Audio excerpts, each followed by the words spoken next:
வணக்கம் மக்களே, welcome to TNVG Tamil audio book. நீங்கள் கேட்டுக்கிட்டு இருக்க நாவல் சாத்தானின் விளக்கு, அதாவது ஒரு ஒளியின் இருட்டு.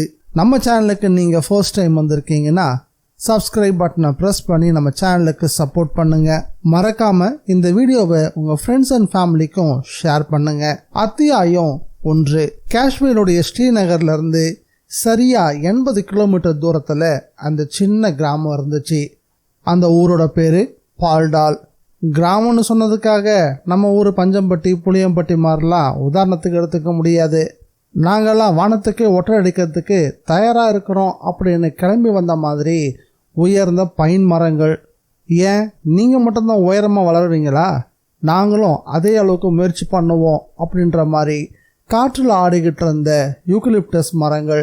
இதுக்கு நடுவே பச்சை பசேல்னு பரந்த புல்வெளிகள். அதுக்கு மேலே அங்கங்கே திட்டா பனிகள்லாம் படர்ந்து காணப்பட்டுச்சு. அதுக்கு எதிர்பக்கத்தில் இமயமலை சாரலுடைய துண்டு பகுதியில் நாங்களும் ஒருத்தவங்க தான் அப்படின்னு தூங்கு முஞ்சுத்தனமா பல மலைக்குன்றுகள். அந்த பாறை துண்டுகளுக்கு மேலே பனி ஒரு போர்வை மாதிரி போர்த்திக்கிட்டு இருந்தது. தமிழ்நாட்டில் சூரியன் நம்மளெல்லாம் சுட்டி இருக்கிற மாதிரி அந்த கிராமத்தில் செயல்பட முடியறதில்ல.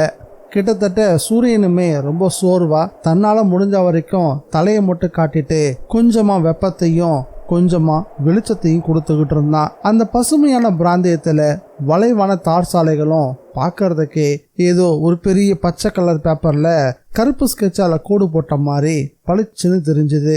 ஒரு இடத்துல கூட மேடு பள்ளம்னு நம்மளால பார்க்க முடியாது. அதுலேயும் அந்த கிராமம் லடாக்கை நோக்கி போகக்கூடிய மலைப்பாதையில தான் இருந்துச்சு. சொர்க்கத்துக்கு போகக்கூடிய பாதையில நான் இருக்கேன்னு சொல்லாம பெருமையா சொல்லிக்கிட்டு இருந்தது அந்த குட்டி கிராமம்.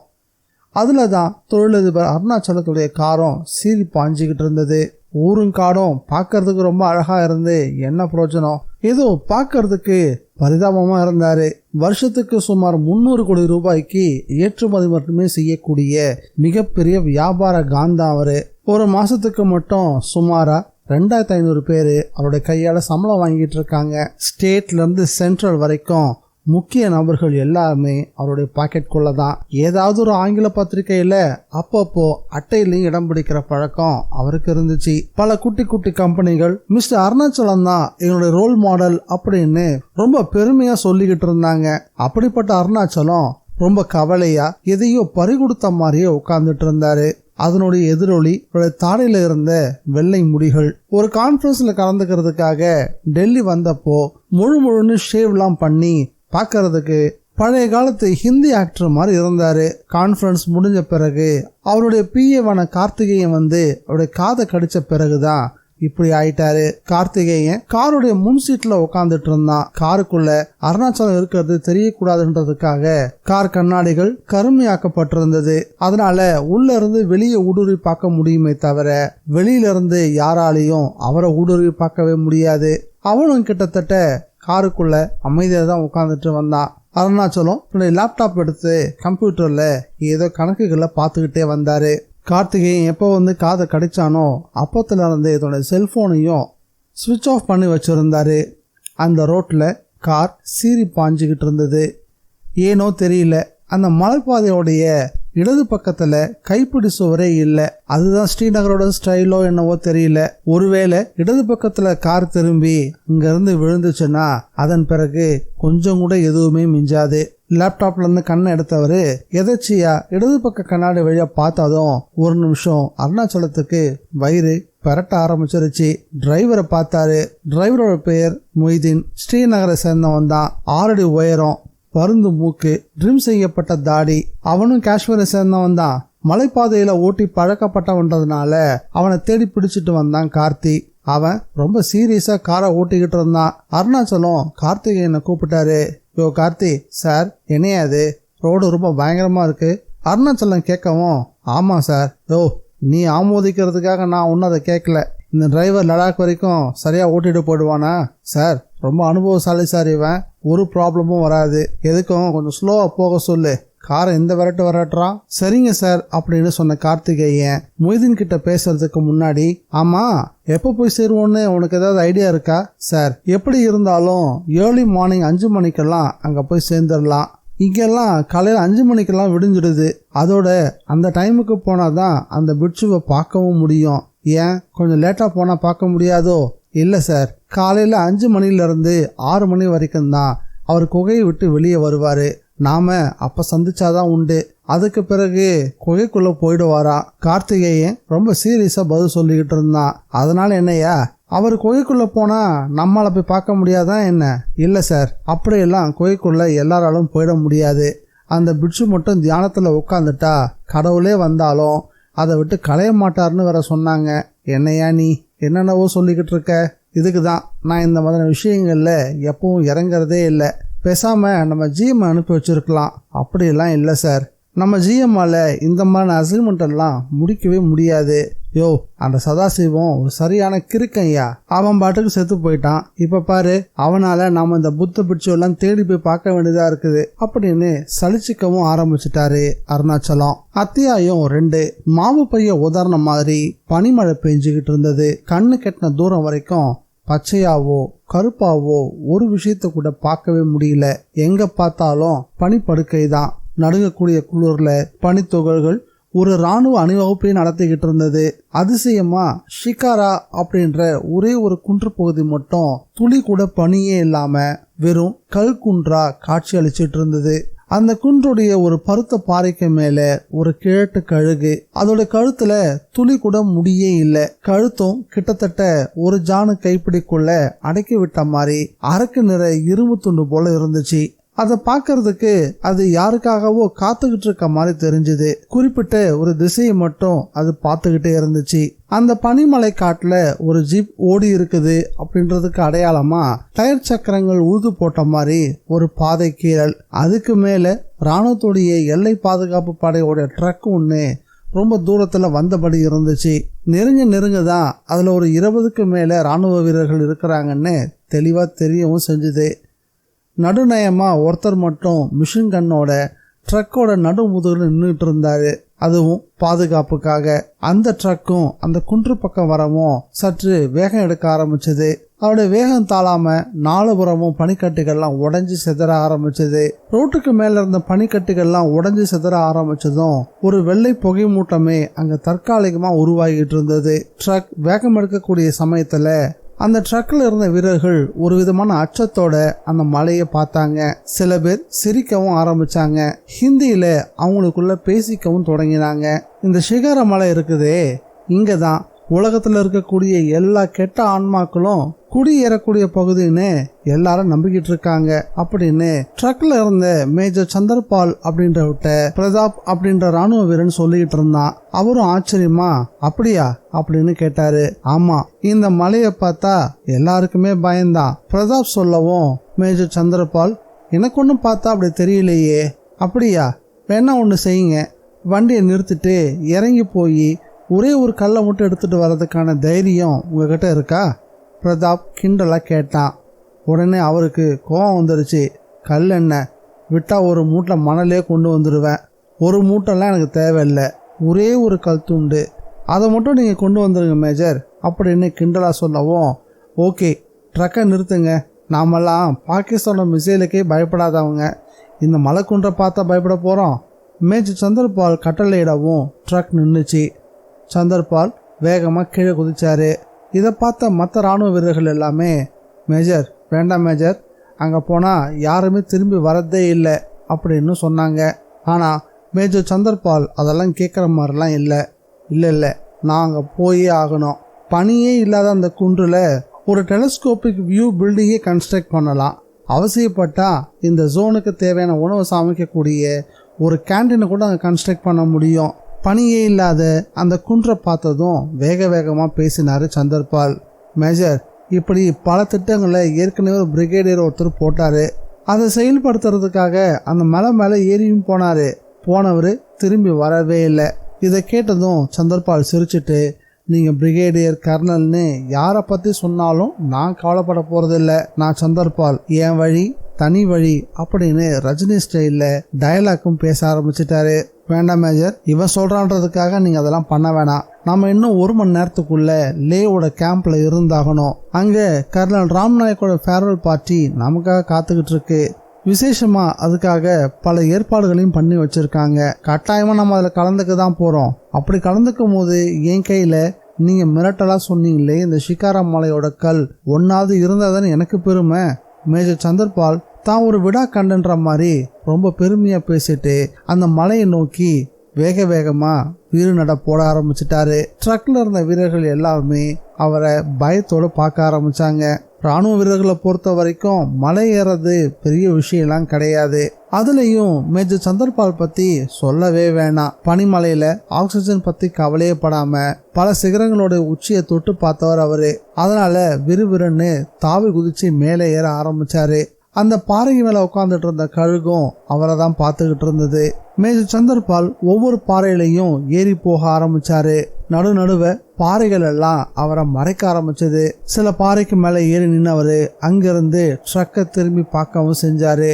அங்கிருந்து 2 கைகளையும் ஆகாசத்துக்கு உயர்த்தி உற்சாகத்தையும் பதிவு பண்ணாரு. சில இடங்கள்ல பாறைகளுக்கு நடுவுல மண் ரொம்பவே ஈரமாகி சேறு போல இருந்துச்சு. பார்க்கறதுக்கு கருப்பாகவும் இருந்துச்சு.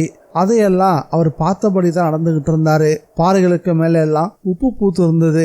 பனிக்கட்டி உறையாம கரைஞ்சு போகக்கூடிய இந்த இடத்த பார்க்கும் போது இந்த மண்ணுல ஏதோ ஒரு அமில சத்து இருக்கணும் அப்படின்னு அவரோட புத்தியில உரைக்கவும் ஆரம்பிச்சது. ஆனா இதை பத்தி எல்லாம் ஆராயாம இந்த ஷிகாரா குன்றையே ஏதோ அவருடைய சாம்ராஜ்யம் அப்படின்ற மாதிரி ட்ரக்ல எல்லாரும் பேசினது அவருக்குள்ள கோபமா உருவாக ஆரம்பிச்சது.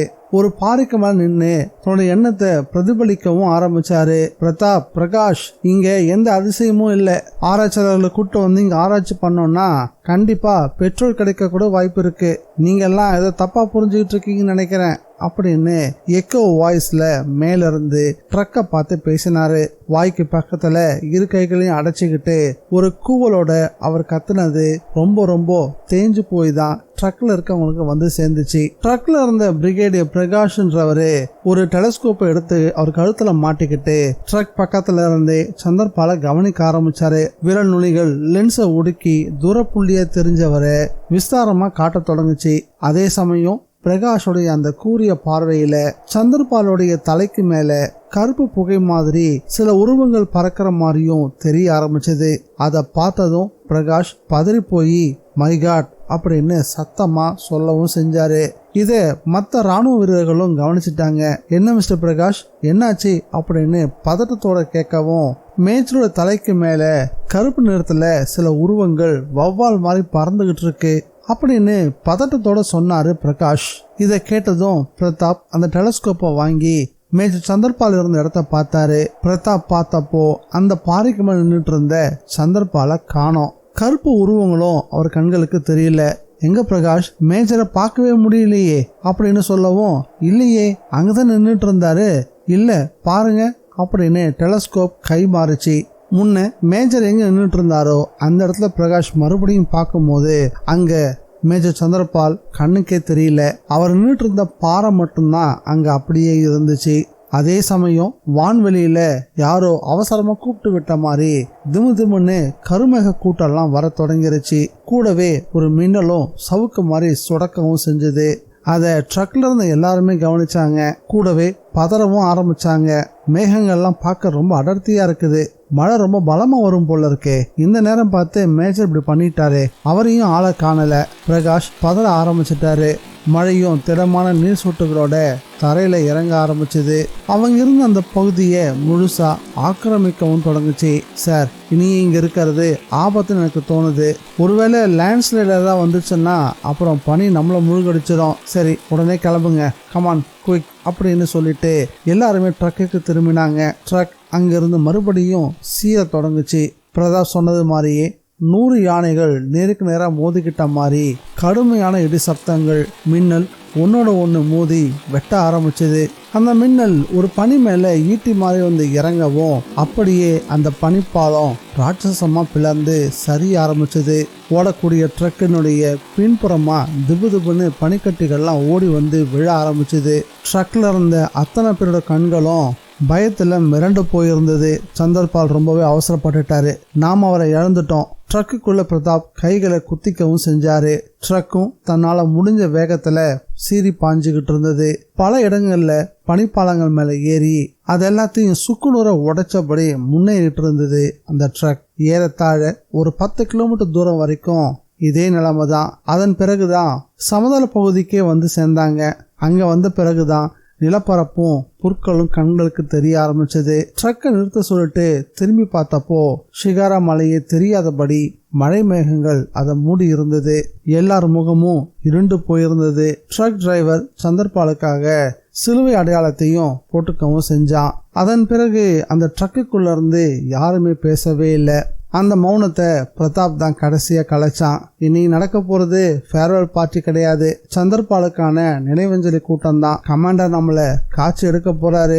என்னுடைய ரெக்கார்ட்ல இது ஒரு பிளாக் மார்க். பிரதாப் ரொம்பவே வருத்தமான குரல்ல சொல்லிக்கிட்டு இருந்த அதே சமயத்துல அவங்களுடைய காதுல சன்னமா ஒரு குரட்டு சத்தம் கேட்டுச்சு. அது ராட்டை மாதிரியான ஒரு அமைப்பு. புத்த பிட்சுகள் பூசை செய்யக்கூடிய நேரத்துல இந்த ஒளியை எழுப்புவாங்க.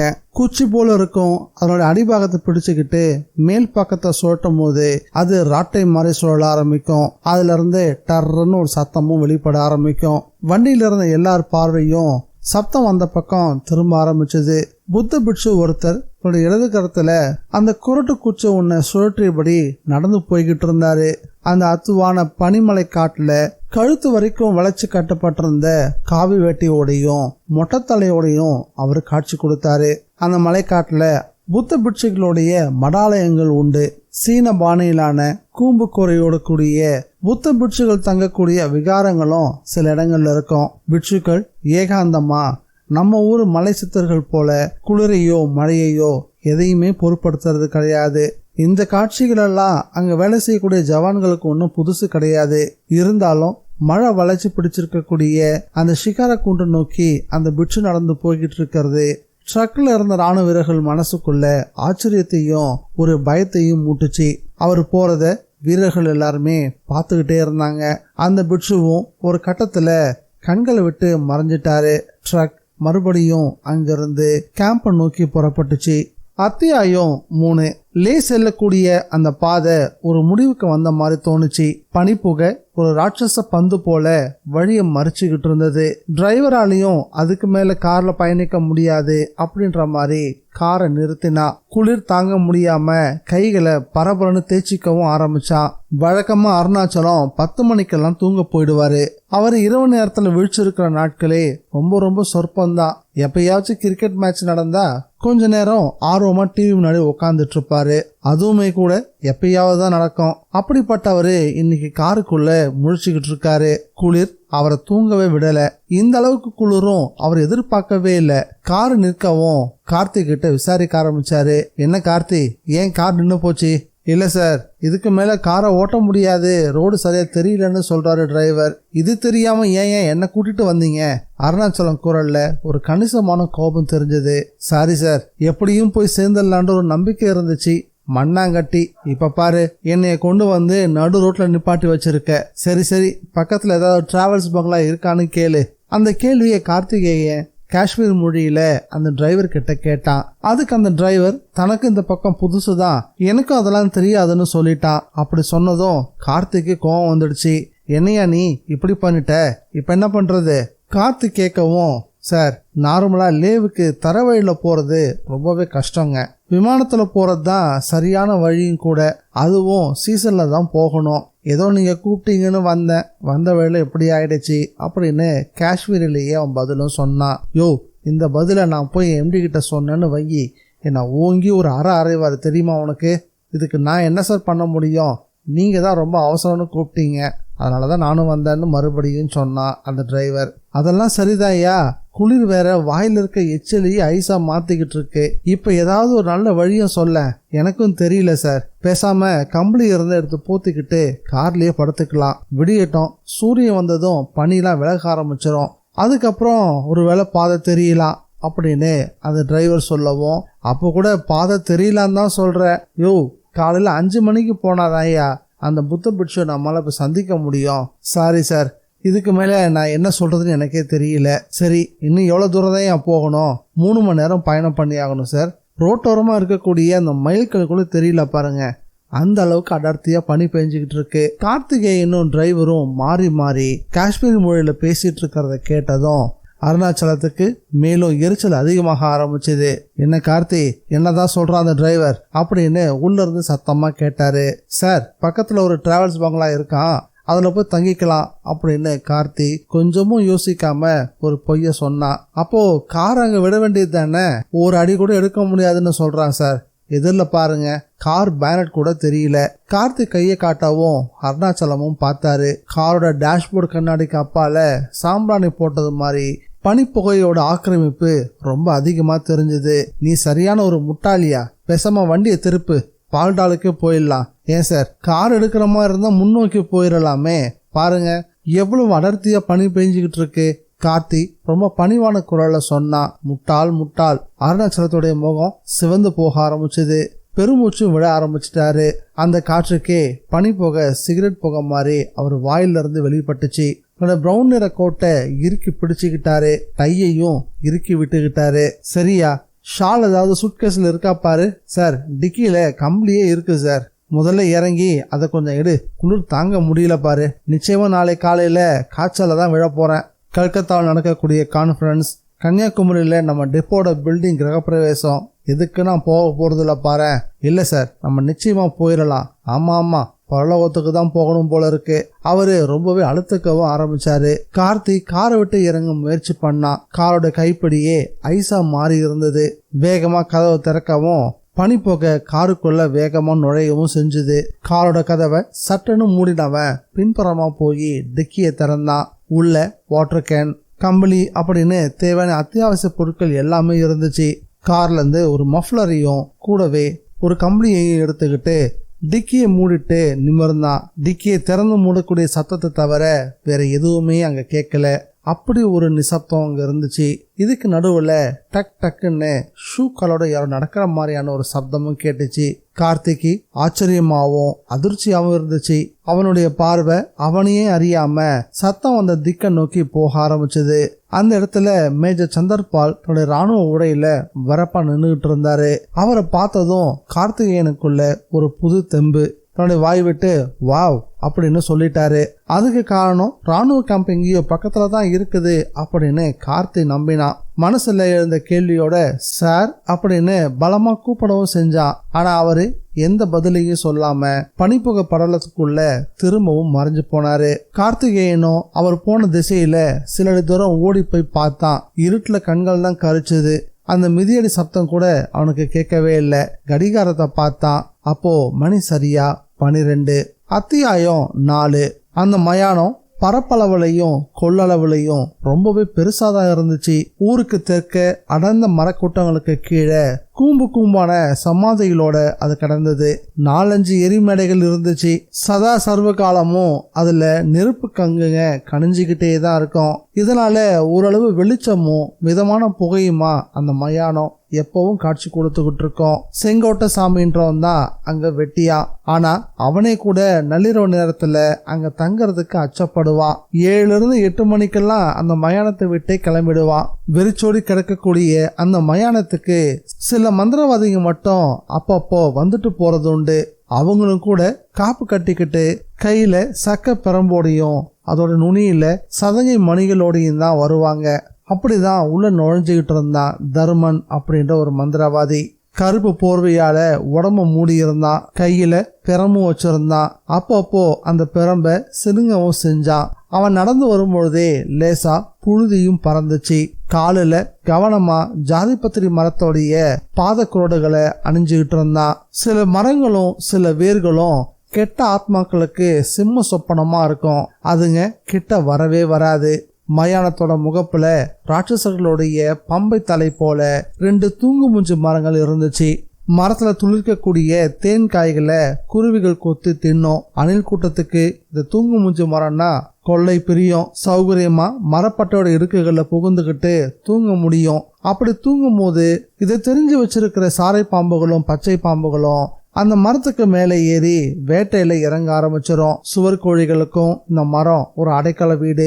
இண்டு இடுக்குள்ள உட்காந்துக்கிட்டு இரவு முழுக்க ரிங்காரமிட்டபடி இருக்கும். பாம்புகளுக்கு ரொம்ப பிடிச்சமான உணவு. பாம்போட போட்டி போட ஆந்தைகள் படையெடுக்கிறதும் இந்த மரங்கள்கிட்ட தான். இப்படிப்பட்ட அந்த தூங்கு மூஞ்சி மரத்தடையில தான் மயானத்தோட நுழைவாயில் சுவரும் கிராதி கதவும் அமைஞ்சிருந்தது. அந்த கதவை ஒட்டி மயான வெட்டியானான செங்குட்டு சாமி நின்றுட்டு இருந்தான்.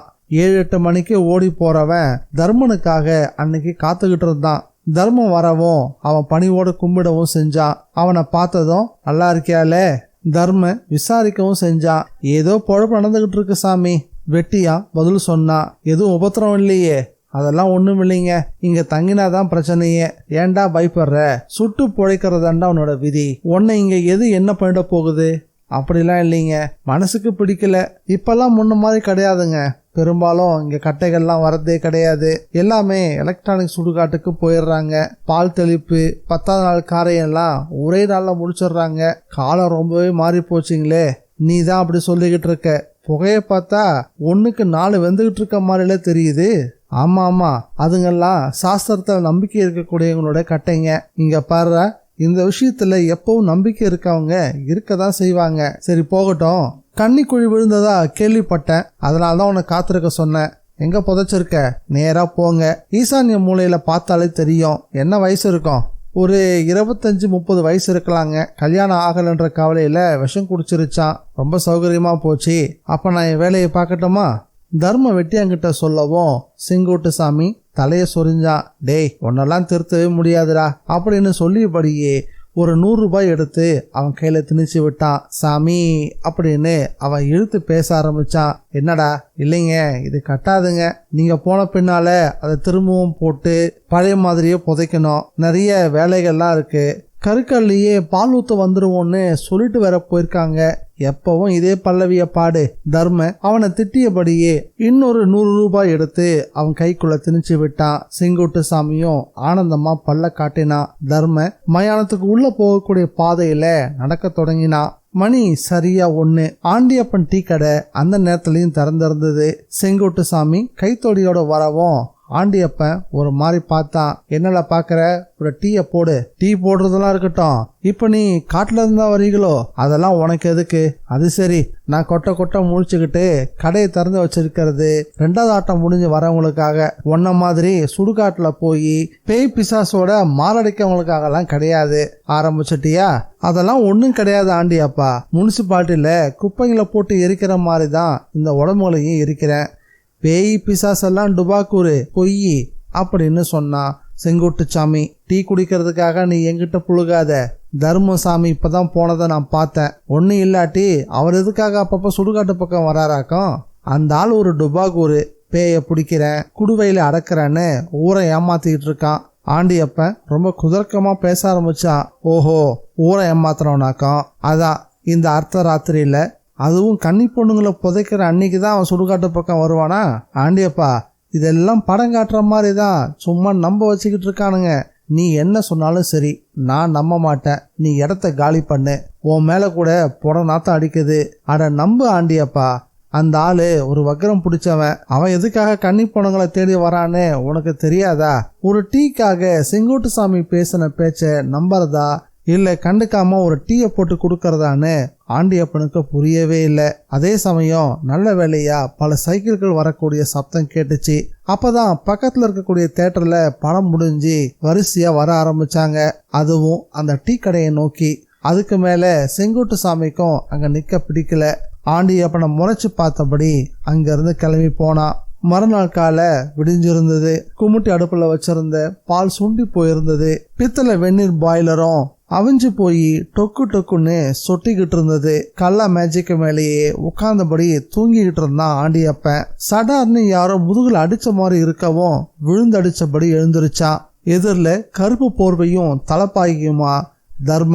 அவனை பார்த்ததும் என்ன சாமி அப்படின்னு நெளிய ஆரம்பிச்சான். என்ன சாமி, என்னத்தை தான் நீ கடையை நடத்துற? இப்படியா தூங்குறது? இல்ல சாமி, கொஞ்சம் அசந்துட்டேன். சரி சரி, ஒரு டீயை போடு. ஆகட்டுங்க, அப்படின்னு அவங்கிட்ட நல்ல வேகம் வந்துச்சு. அப்படியே சில கேள்விகளும் கேட்க ஆரம்பிச்சான். ஏன் சாமி, சுடுகாடு பக்கம் போன மாதிரி தெரிஞ்சுதே, பூசையெல்லாம் முடிஞ்சதுங்களா? ஆண்டியப்பன் கேட்ட கேள்விக்கு தர்மனோட பார்வை அவன் மேல சடார்னு திரும்பிச்சு. அந்த பார்வைக்கு உனக்கு எப்பரா தெரியும் அப்படின்னு அந்த பார்வை கேட்காம கேட்டுச்சு. அந்த பார்வையை புரிஞ்சுக்கிட்ட ஆண்டியப்பன், இல்ல சாமி, நேற்று ராத்திரி வெட்டியான் பையன் இங்க வந்தான், அவன்தான் சொன்னான் அப்படின்னு டீயை கலக்கியபடியே மென்னு விழுங்கினான். வந்தானா? என்னன்னு சொன்னா? அதான் சுடுகாட்டுல விடிய விடிய நீங்க ஏதோ பூசை பண்றதா சொன்னான், அவ்வளவுதான் சொன்னா? இல்ல இன்னும் வேற ஏதாவது சொன்னானா? சாமி கோச்சிக்காதீங்க, உங்க கையால நீங்க கொடுத்த எந்திரத்தை மாட்டின பிறகுதான் என் கடைக்கு 4 பேர் வராங்க போறாங்க. உங்ககிட்ட நான் ஏன் சாமி போய் சொல்ல போறேன் அப்படின்னு நல்ல பேச்சு பேசுறபடியே ஒரு டீ கிளாஸ தர்மன் கிட்ட நீட்டினா. அதை வாங்கிக்கிட்டு, சமாளிக்காத, அந்த வெட்டியான் பையன் என்ன சொன்னான்னு நான் இப்ப அப்படியே சொல்லவா அப்படின்னு தர்மன் கேட்கவும் அதிர்ந்து போனா ஆண்டியப்பன். பேய் பிசாசெல்லாம் டுபாக்கூர்னு சொல்லியிருப்பானே? ஆமா சாமின்னு அதிர்ச்சியோட கேட்டான். நான் வக்ரம் பிடிச்சவன், கன்னி பணத்தை தேடி போறவனு சொல்லியிருப்பானே? ஆமா சாமி, என்ன பார்த்த மாதிரி அப்படியே சொல்றீங்க? இதெல்லாம் வெறும் புடலங்கா. என் சடைக்குட்டி கிட்ட கேட்டா உன் கல்லாவில் இன்னும் எவ்வளவு சில்லறை இருக்குன்னு கூட சொல்லிடும். நெசமா சாமி சொல்றீங்க? நம்ப முடியலையா? கொஞ்சம் பொறு அப்படின்னு சொல்லிட்டு தர்மன் தன் கைவசம் இருந்த குச்சியோட நுனிய நெற்றி போட்டுக்கிட்ட கொண்டு போனான். எதையும் முணுமுணுத்தான். சில வினாடிகளுக்கு பிறகு குச்சியை விலைக்கிட்டு 510 ரூபாய் 50 காசு இருக்கு, சரியா எண்ணி பார்த்துக்கோ தர்மம் சொல்லவும் ஆண்டியப்பன் வேகமா கல்லாப்பட்டை விருட்டுன்னு எடுத்து எண்ணி பார்க்க ஆரம்பிச்சான். எண்ணி முடிச்ச முகத்துல அப்படி ஒரு ஆச்சரியமும் பயமும் கலந்திருந்தது. இதை கவனிச்ச தர்ம, என்னடா சரியா இருக்கா அப்படின்னு கேட்கவும், சரியா இருக்கு சாமி. எப்படி சாமி இப்படி சொன்னீங்க? அதான்டா சடைக்குட்டியோட சக்தி. சாமி, யார் அது சடைக்குட்டி? நீ அதெல்லாம் தெரிஞ்சுக்காத, உனக்கு அதெல்லாம் தேவையில்லை. அதே சமயம் அந்த செங்குட்டு சாமி வந்தா அவனை உள்ளேயும் விடாத. நான் எப்பவுமே அவனை உள்ள சேர்க்கறதே இல்லை சாமி. ஆனா பணம் இருக்கிற அவனே பேய் பிசாசெல்லாம் ஒண்ணுமே இல்லைன்னு சொல்றதுதான் எனக்கு புரியல. ஏண்டா, பேயும் பிசாசும் எல்லா கண்ணுக்கும் தெரியணும்னா அது என்ன எல்ஐசி கட்டடமா? நானே அதுகளை பார்த்து 40 வருஷம் ஆச்சு. 10 கோடி தடவைக்கு மேல ஜெபிச்சு உரு ஏத்திக்கிட்ட பின்னாடிதான் அதை பார்க்க முடிஞ்சது. என்னென்னமோ சொல்றீங்களே சாமி. ஆண்டியப்பன் புரியாம கேட்டான். நான் எங்கடா சொன்னேன்? இன்னும் எவ்வளவோ இருக்குது இந்த பூமியில. சாத்தானோட பூஜை விளக்குன்னு ஒண்ணு இருக்கு, அது மட்டும் எங்க இருக்குன்னு தெரிஞ்சுட்டா போதும். நான் இப்படி சுடுகாடு எங்கன்னு தேடி அலைய வேண்டிய சிரமம் எல்லாம் எனக்கு தேவையே இருக்காது. இந்த செங்கோட்டு சாமி மாதிரி பிச்சைக்கார பசங்க வாயிலையும் விழுந்து எழுந்திருக்க தேவையில்லை. அந்த விளக்குல அப்படி என்னதான் சாமி இருக்கு? அது என்ன அலாவுதீன் விளக்குங்களா?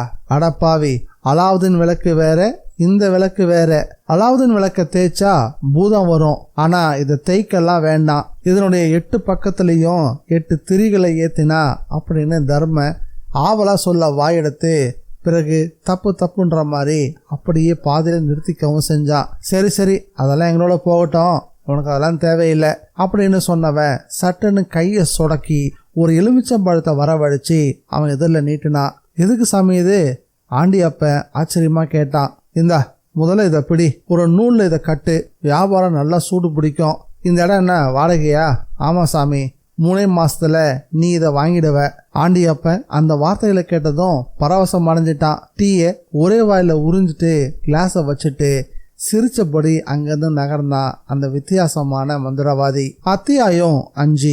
அந்த காலை பொழுதுல ஓரளவுக்கு பனிமூட்டை விலகி பாதையும் தெரிய ஆரம்பிச்சிருந்தது. அருணாச்சலம் நல்லா அயர்ந்து தூங்கிட்டு இருந்தாரு. காரோட டிரைவர் மெல்ல கண் திறந்து பார்த்தான். கார் கண்ணாடி மேல எல்லாம் நிறைய பனித்துகள்கள் படர்ந்து இருந்தது. டிரைவருடைய உதட்டுல இருந்து கொட்டாவி பிரிஞ்சுது. இதனால லேசா சத்தம் உருவாகி அது அவனுக்கு பக்கத்துல இருந்த கார்த்திகேயனையும் எழுப்பிருச்சு. கார்த்திகேயனும் மெல்ல கண் திறக்கவும் அதை பார்த்த டிரைவர் சலாம் மாலிக் அப்படின்னு சொன்னான். சலாம் சலாம் அப்படின்னு சொல்லியபடியே கார்த்திகேயன் பார்வைய பின்பக்கமா திருப்பினான். அங்க அருணாச்சலம் கம்பளிக்குள்ள ஒரு தெருப்பிச்சைக்கார மாதிரி சுருண்டு படுத்து கிடந்தாரு. மெல்லிசான குரட்டையும் வெளிப்பட்டுச்சு. மாளிகை எழுப்புங்க, கிளம்பலாம், இனி பிரச்சனை இல்லை அப்படின்னு சொன்னான் டிரைவர். அது சரி, ஆனா அந்த பிட்சுவை இன்னைக்கு பார்க்க முடியாதே, நாளைக்கு காலையில தானே பார்க்க முடியும் கார்த்திகேயன் சொல்லவும், அவரை பார்க்கவா ஸ்ரீநகர்ல இருந்து இங்க வரீங்க?